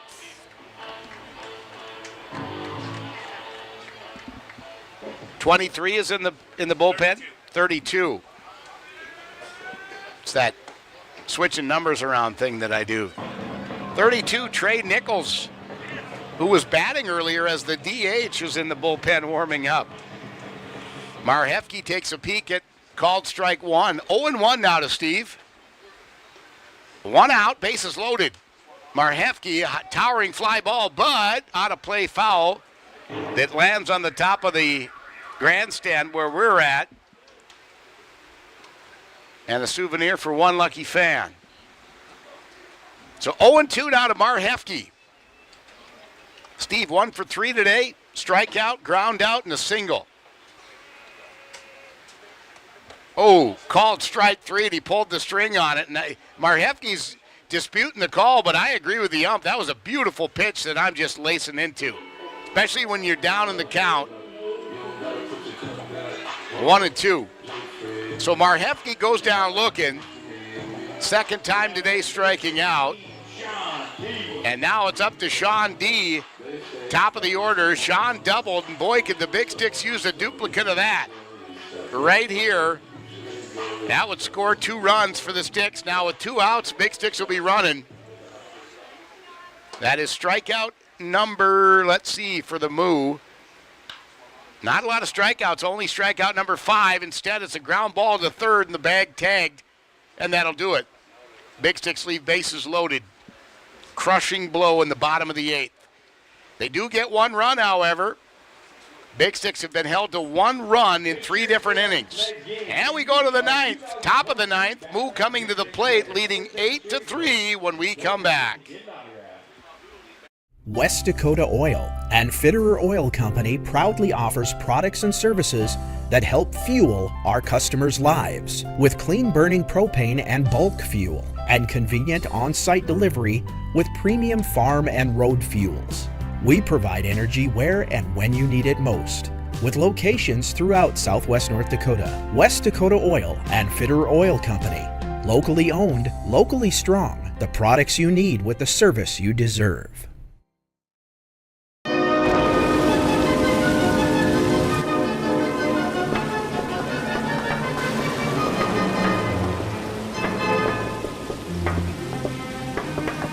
If you have a ding, give me a ring. Western Dent fixes minor dents without painting. Visit our shop or call us for mobile service. For a free estimate, call Western Dent in Dickinson at 260-2803, your paintless dent repair specialist. Are you ready for summer fun and adventure? Spend an exciting time at Badlands Ministries just south of Medora, where you'll grow in faith and have the time of your life. For over 90 years, Badlands Ministries has provided a safe place for people of all ages and denominations to experience Christ's love. Take a leap of faith and enjoy the many activities from ropes courses, fun Bible studies, crazy games, hiking, swimming, campfires, songs, skits, and more. Call or go to badlandsministries.org. See you at camp. Nothing like a little kiss. Detroit Rock City at the ballpark on a Sunday evening. Big Sticks down 8-3 as we move to the final frame. Top of the ninth for the Moo. Leading out top of the ninth inning for the Moo. Third baseman number 31, Harrington. Third baseman number 31, Tyler Harrington.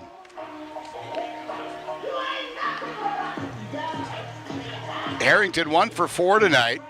Struck out, grounded out, reached on an error and doubled. He has scored a run. When he reached on that error, he did score that time. So he's been a productive part of the offense for the Moo. Kessler dealing for his third inning, and he has been outstanding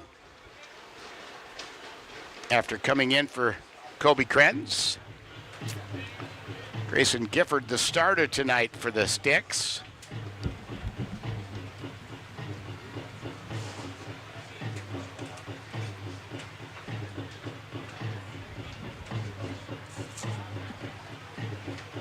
That first pitch fouled off.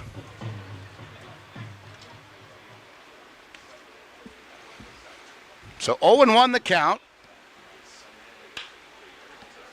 That one over the head of the shortstop, Alex Thurston. Wow, a gutsy play, aggressive base running by Tyler Harrington, who went all the way to second, and it wasn't even a deep fly ball. I think the Big Sticks thought that he was holding at first. Wow, aggressive.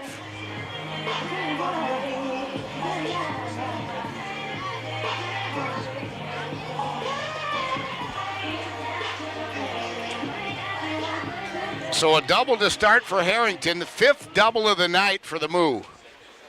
That number alone will kill you.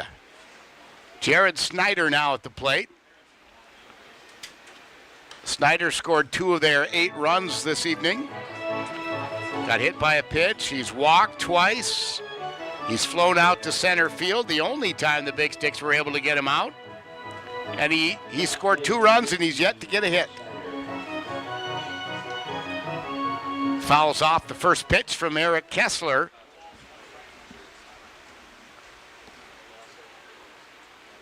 And with Harrington in scoring position at second, nobody at first, there's a foul off the end of the bat. And Kessler's ahead of the count 0-2. As the shadows start to fill in more of the infield, almost the pitcher's mound. And when Erlob tried to leap for that ball, I think he was looking right into the sun and probably was concerned because he kind of short-armed his jump, or short-legged his jump, if you will. And I think he thought he was going to get nailed in the noggin with a line drive, so he held off on, fully extending. And there's a called strike 3. Snyder is headed back to the dugout, not happy with the call, but it's still a strikeout. 7th strikeout of the night for Big Sticks pitchers. Second for Eric Kessler. And there's 1 away in the 9th. Evan Rowe now at the plate. Rowe started off very well and has cooled down since. Singled, doubled in his first 2 at-bats in the second and third inning, scored a run. Since then has grounded out and flown out. There's a line drive just over the glove of the second baseman, Sean D. And we've got runners on the corners now for the Moo. Evan Rowe with one pitch. And that was an eyelash over the glove of Sean D. D now wearing his glove on top of his hat. Frustrated with himself. I don't know that he timed that wrong. It might have just been over the glove even if he times it right. I'm sure he'll be looking at film on that later. So runners on the corners now.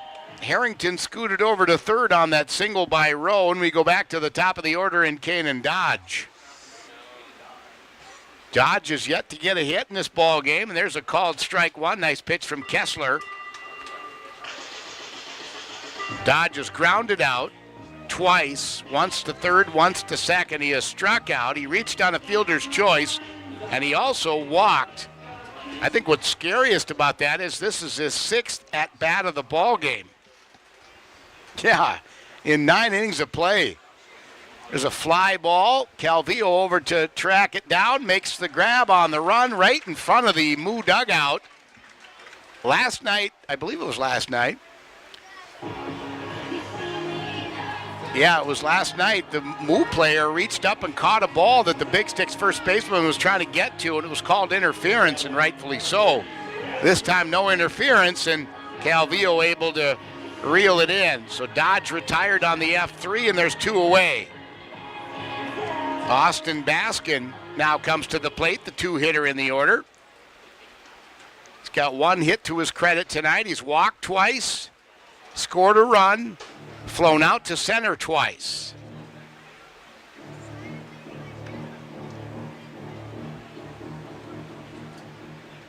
Baskin walked in the very first inning. He was the second batter to the plate with 1 out. He walked, and then the dude behind him, Zane Scansey, belted a 2-run homer.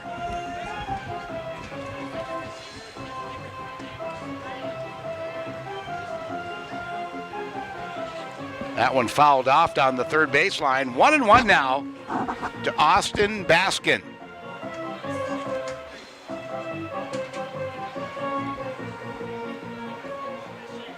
Baskin out of Covington, Tennessee, plays baseball for the University of Memphis, one of many players for Coach Bennett. That appears to be one of their pipelines. Like most of these summer collegiate baseball teams, these leagues have, little pipelines that certain teams use. Big Sticks have always done very well with Kansas University at the D1 level. They've also a lot of Spokane Valley Community College. Here comes Coach Cam Johnson. He's going to make a pitching change. Kessler's coming out in the middle of an at-bat.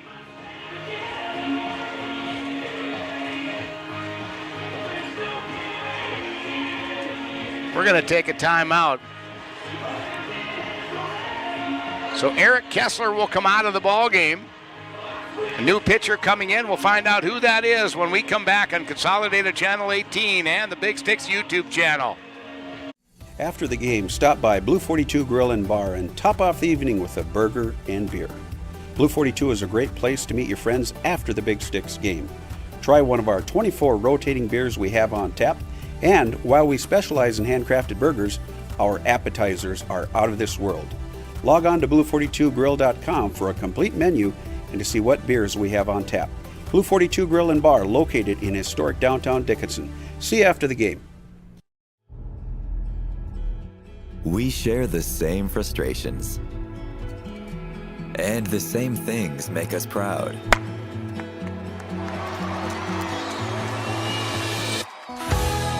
We witnessed their first smile together. We are here for you when you need us most. CHI St. Alexius Health. Imagine better health. One of the kids asked, "Why are you helping us?" It just made me realize that this is why I'm doing it. Because of that question right there, we're going to be working with the University of Minnesota Masonic Children's Hospital. We don't just want to be the face of something, we want to get involved and do good things for other people because it makes you feel good. From day one, Choice Bank has been extremely excited to partner with us. When you have partners and people that are that committed to what you're doing, that's when you have success, and that's when you are able to help more people and make a difference. Pitching change for the Big Sticks. The Frag is on the mound. The kid from Maple Grove, Minnesota, Logan Fragamini. Number 17, right-handed hurler on the bump. And he's going to inherit the middle of an at-bat. Coming in on a 3-1 count with 2 outs. And I believe, what do we have? 2 base runners on. Runners on the corners. Baskin will be at the plate still as we interrupt his at-bat. He's got to be thinking the same thing. Really?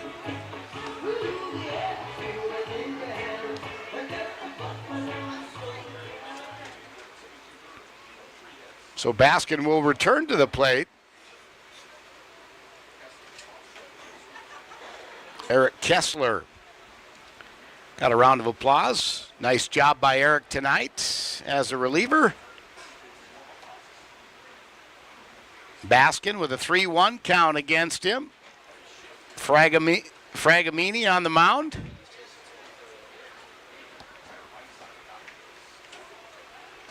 He'll work from the stretch with runners on the corners. And as time progresses, the shadows progress across the infield. Here's a ground ball through the legs of the third baseman, Alex Erlob. That'll go down as an E5, and that scores another run.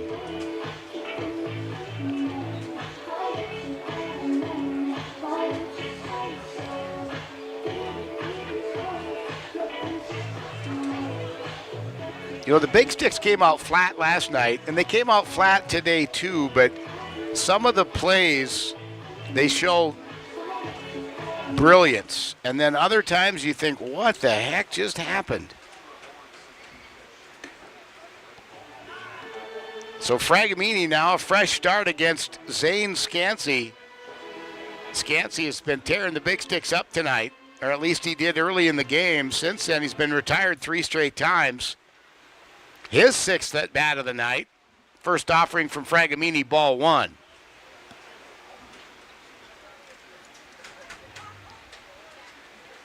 So on that error, Harrington scores from third. Rowe moves to second. Baskin at first after the error.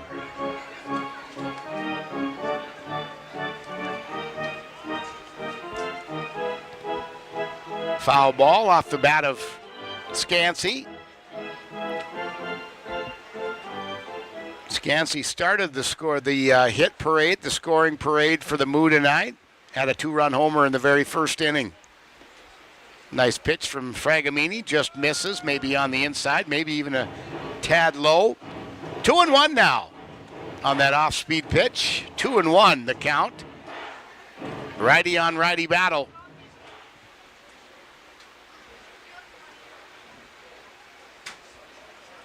Rowe at second. Baskin at first. Fragamini checks Rowe at second. Comes with the pitch. Almost hits Scansey, and that'd be a deep breath for me to say, I didn't load the bases with a hit by pitch. Count 3-1. I think you have to respect that Zane has the ability to go deep with the baseball like he did in the first inning, but at the same time, you're down 9-3. Kind of that situation where what do you got to lose, right?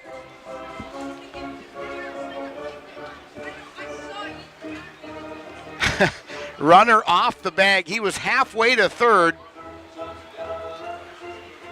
and the Big Sticks didn't throw him out.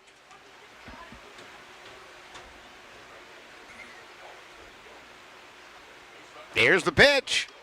Just off the plate. The bases are loaded. That was ball 4.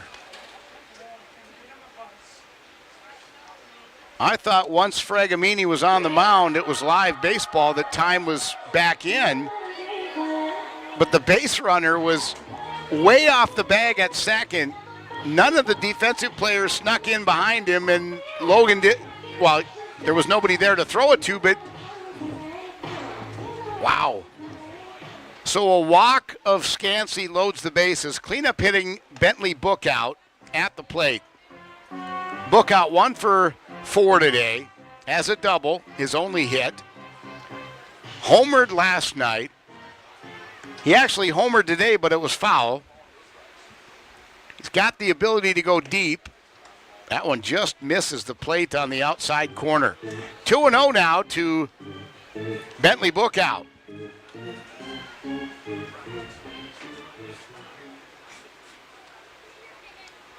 We've gone over the 3-hour mark, about 3 hours and 10 minutes into this thing, and there's ball 3 now, 3-0, and Fragamini struggling to find the strike zone.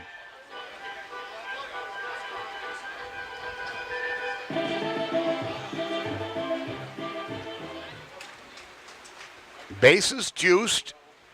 That one outside for a ball, and Logan just walked in a run. So back-to-back walks of Scansey and Bookout. That moves Paskin over to third, Scansey to second, Bookout to first with a free pass in his pocket. And is this still Trey Nichols? It is. Fragamini, one hops it up to the plate. Ball 1. 1-0 the count. Game started at 4 o'clock yesterday because they had the fun pianos, dueling pianos in the house. That game ran long. This game started at 4:20 and it's running long. I mean, we haven't even got to the bottom of the 9th yet. There's a called strike. 10-3 our score. Big Sticks down. It's been all moo to this point. When the Big Sticks score, the Moo answer. They did the same thing last night. That one low for a ball. 2-1 now to Trey Nichols. Nichols bookends for base hits tonight. He's got a pair of doubles. His first at bat, his last at bat, and 3 outs in the middle. There's a swing and a miss. Strike 2. 2 balls, 2 strikes, 2 outs, bases loaded, and this is where if you're Logan Fragamini, you throw something right down the middle and hope for the best. At least that's my opinion.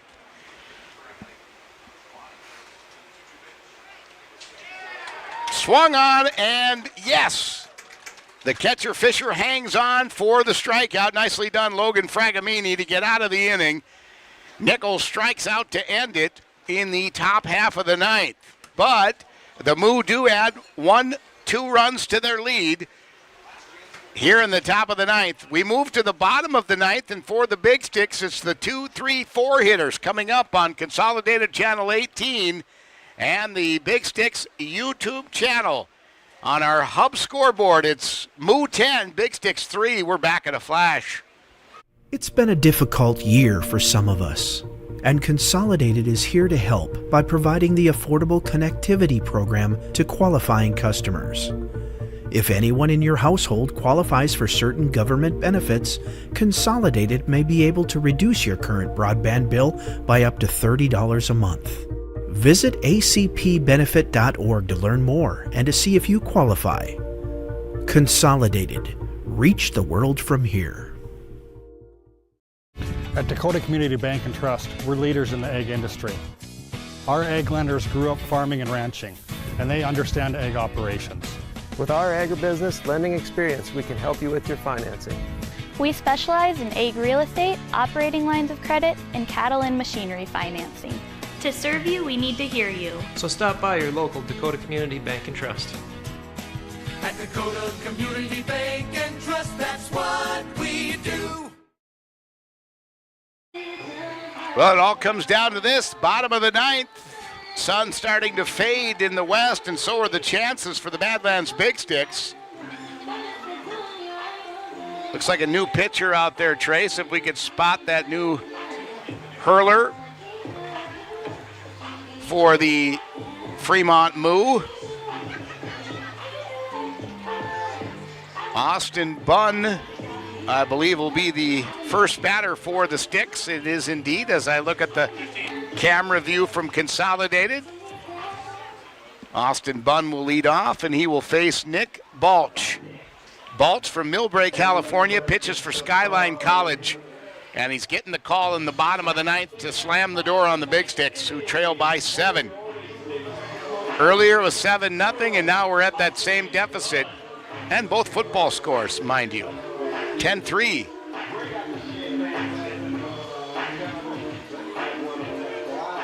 Moo with 10 hits, or 10 runs off 11 hits, 2 Big Sticks errors. Big Sticks with 3 runs off 5 hits and 2 Moo errors.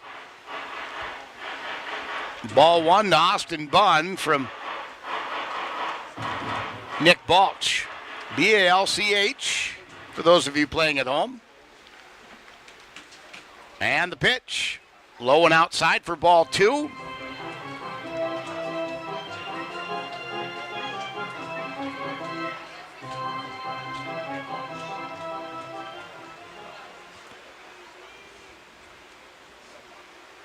Two-0.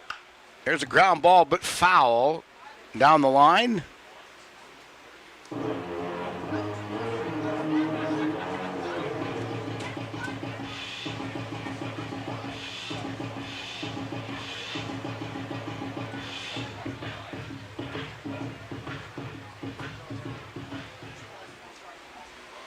Two and 1 now to Austin Bunn.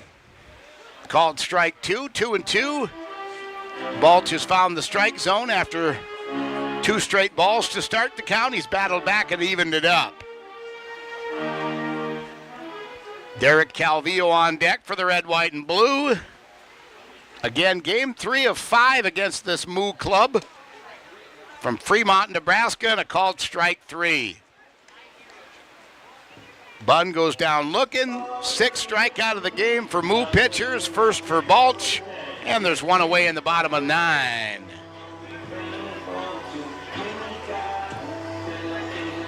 Calvillo 4 times to the plate. He's reached once on a walk. Flew out, grounded out, and flew out.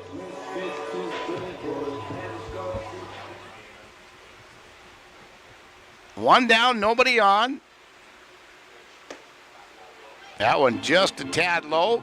I mentioned it earlier that Derek is prone to go after the first pitch if it's close. I'm surprised he didn't go after that. It was a pretty good looking pitch. Ultimately called a ball, so you're okay with that, but just a little surprised. Derek, deep fly ball, center field, carrying back, and it is, wow, the deepest part of the park. Derek Calvillo goes yard over the 375 sign in center field. That'll wake up anybody who was napping. Man.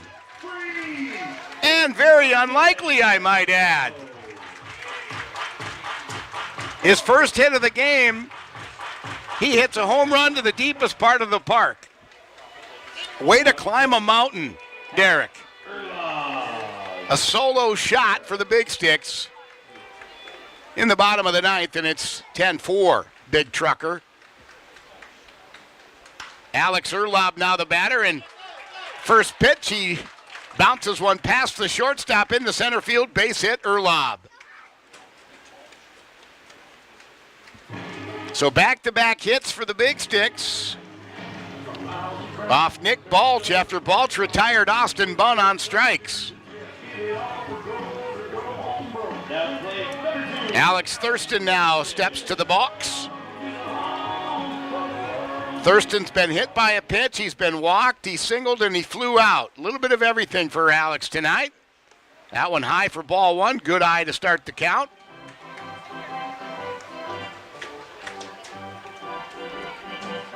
On deck, I believe that's Moses Dokes again. He'll get his second at bat of the contest. That one high for ball 2.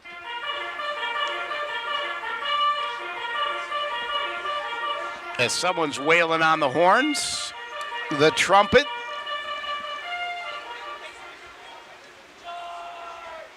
Charge. 2-0 the count, and a called strike 1 on the outside corner for Thurston.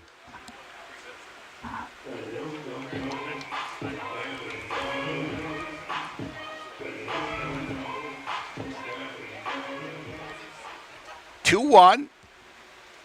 Runner on first. One down, swing and a miss. Thurston went after it all there. Boy, did he swing with great gusto. Unfortunately, he missed on the high side of the zone. And the count now 2-2. Balch comes in high, and ball 3. I think all 3 times Nick has missed on that pitch. I think they've all been high in the zone, almost identical. Payoff pitch on the full count.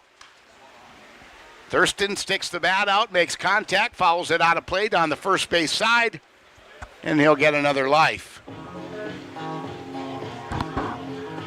You certainly don't want to take any second chances as Coach Cam Johnson is motioning that level swing down at third base as he's coaching down there. But, Alex didn't want to take a chance on that being called a third strike. Now he goes deep with this one to center field, but a little more air under it, and it's caught by the center fielder Scansey, and there's 2 away. Now to plate, number 28, Moses Dokes. Moses Dokes, number 28, will bat next, his second at-bat of the contest.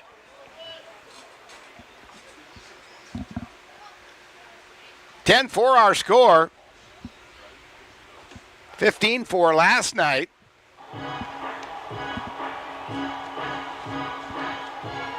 So, after having the Big Sticks walk off on them in the first game, boy, the move come back with vengeance.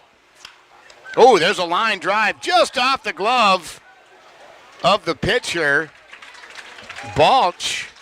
And Balch has got to be taking a deep breath saying, thank God that didn't hit me in the face. That was a rocket off the bat of Moses Dokes, who's aboard with a single.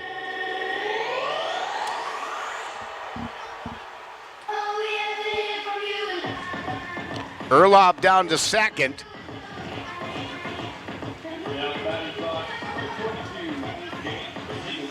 Jaden Singletary now coming to the plate with runners on first and second and 2 down. He walked in his last plate appearance.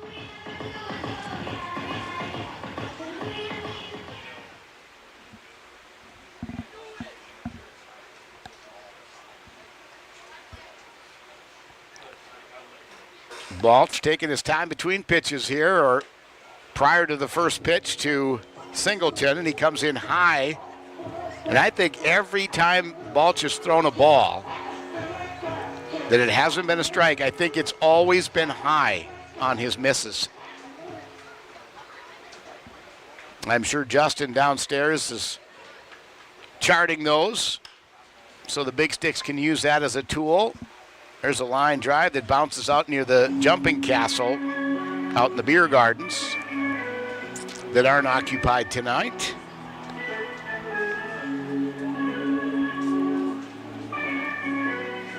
Of course, Justin gets help from the legendary Carter Kuderna down in the press box as well, or the scorer's box, if you want to call it that. 1-1 now to Jaden Singleton. Ball 2. Like that camera view from Consolidated that you can see from the backside of the pitcher and see the base runner as well. And then you've got the side camera angle, and they got it all at Consolidated. Man, they do a stellar job. 2-1. Balch working from the stretch. Runners on first and second. Swing and a miss. Count even at 2s. If Singleton makes contact with that, it might, bounce off the moon. He really went after that one. In fact, the moon is straight away center, just over the light pole out there. Just a little further than Derek Calvillo hit that home run in center field. Deuces across, 2 balls, 2 strikes, 2 outs, 2 on. Balch, the pitch, high for ball 3, count is full. Sparse crowd tonight for this one on a Sunday. And those people that are here were pretty quiet because the Moo got on top early. Led 7-0 after 3. So, big pitch for Balch here and for the Big Sticks. Can Singleton extend the game? We'll see. There's a bouncer past the shortstop, base hit. They're going to send the runner from second scoring. And Jaden Singleton, good for the confidence, base hit. Freeze! Everybody clap your hands. That scores Erlob from second. Moses Dokes moves over to second. Three singles this inning, and here comes Shea Bennett out to have a visit with Nick Balch on the mound.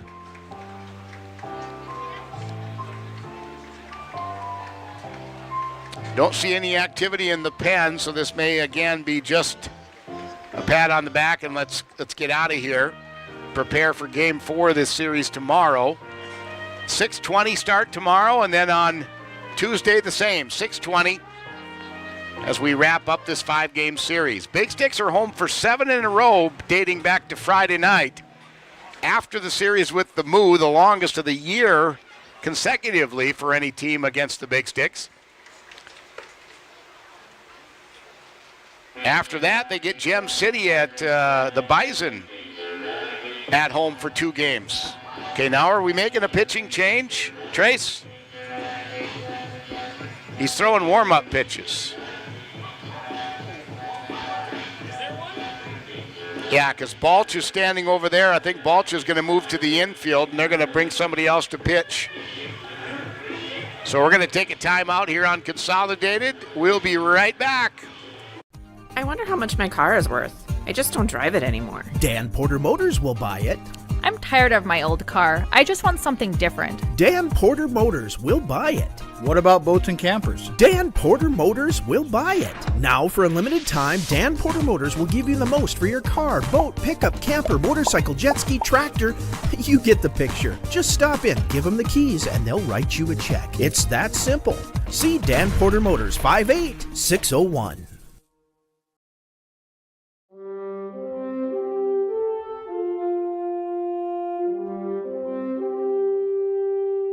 Welcome to the 2021-2022 school year at Dickinson State University.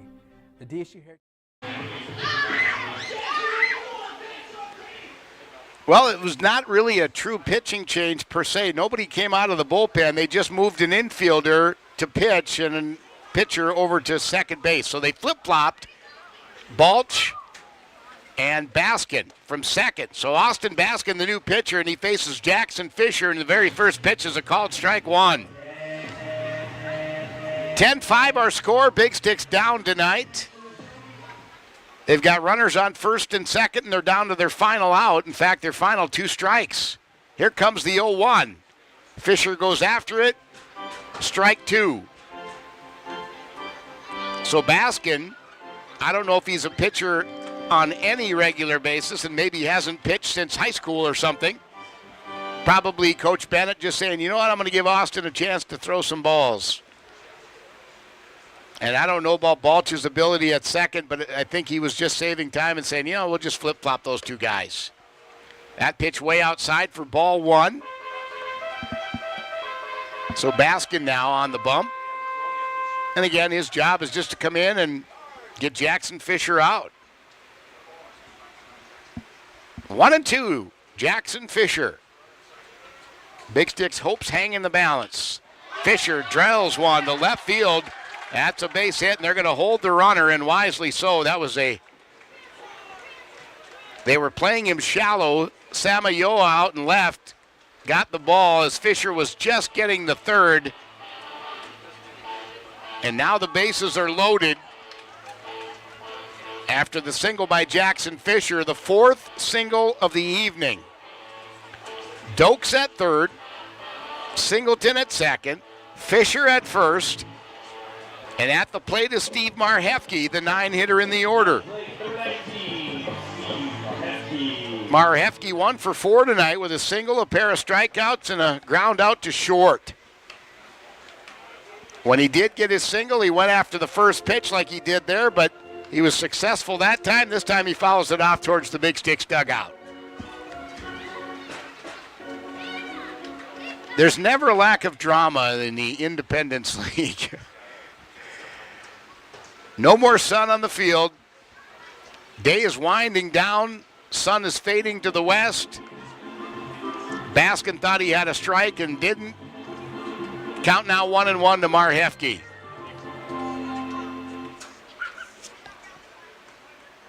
Mar Hefke out of Neenah, Wisconsin, plays baseball for Upper Iowa University, the same as his brother Sam, who also plays for the Big Sticks. There's a ground ball to short, the toss over to second, and that's going to do it.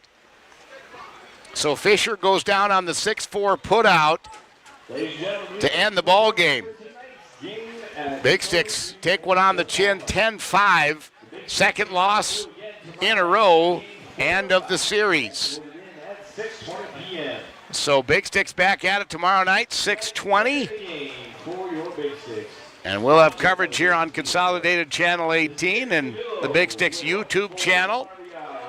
Talked to Coach Cam Johnson earlier, and he plans to come up and have a little chat with us after this one. And we look forward to that visit coming up here post-game style. We'll also talk some numbers, and Big Sticks, again, short on the scoreboard tonight. The Moo, 10 runs off 11 hits, 2 Big Sticks errors. Big Sticks, 5 runs off 10 hits and 2 errors. So ratio-wise, the Moo converted a lot better percentage of base runners into runs. Big Sticks had 10 hits tonight and only got 5 runs to show for it. That might be part of our conversation. Our Dickinson Eagles Club player of the game for the Big Sticks, Derek Calvillo, went 1 for 4, had an RBI, a run scored, and also walked. Derek Calvillo, our Dickinson Eagles Club player of the game. Again, our post-game visit with head coach Cam Johnson coming up on Consolidated Channel 18 and our YouTube channel.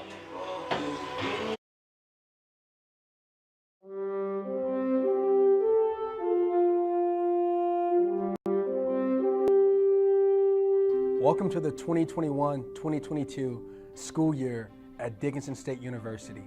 The DSU Heritage Foundation is excited to bring the Blue Hawk Scholarship Fund to the DSU campus. The Blue Hawk Scholarship Fund is comprised of your general and sport-specific giving, named scholarships, advertising, sponsorship of athletic programs, endowments, and program greatest needs support. Made possible by you, the Blue Hawk Scholarship Fund and the DSU Heritage Foundation will award over $700,000 in athletic support for the 2021-2022 school year. Donate to the Blue Hawk Scholarship Fund today. Visit us online at dsuheritagefoundation.org and help support Blue Hawk athletes in the classroom, in competition, and in our community. Come soar with the Hawks.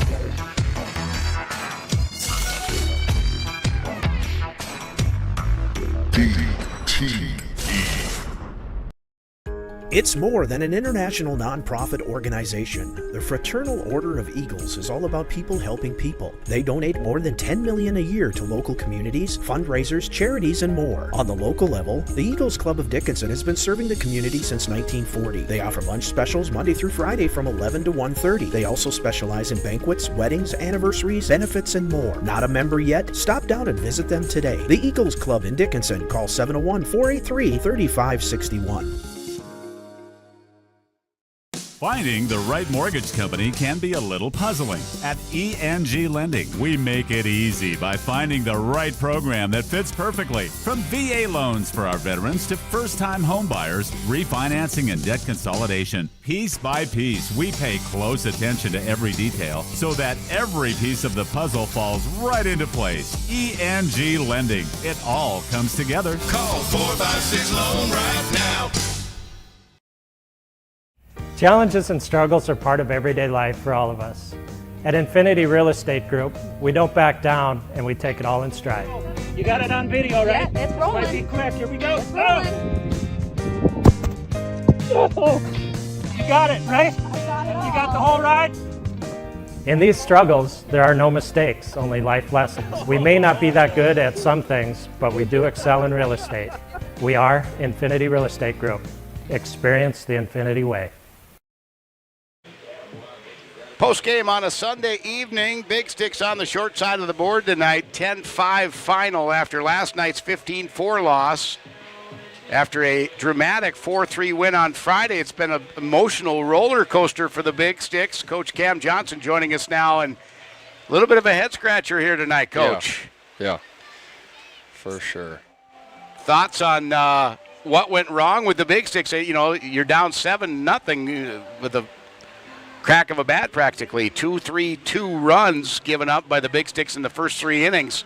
Hard to overcome that. Yeah, I mean, they're obviously a really good hitting team, and what you can't do, you know, with those guys is take pitches off and make mistakes. And, you know, the home runs that they hit, the doubles that they hit, they only hurt when we walk a guy, hit a guy. Now there's 2-3 guys on, right? So, you know, compounding mistakes got us down in a hole early.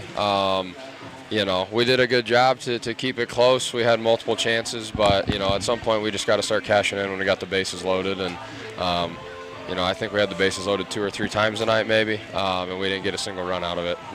Maybe one or two. So, you know, that's what we got to do. We just got to hit better. We got to pitch better. We just, you know, overall have to tighten it up a little bit all the way around. You really have to break it down into the little things, right? I mean, like you said, you give up a walk to Baskin, the second batter of the ball game, and then Scansey makes you pay with a home run. Later on, you had several walks. You had hit by pitches.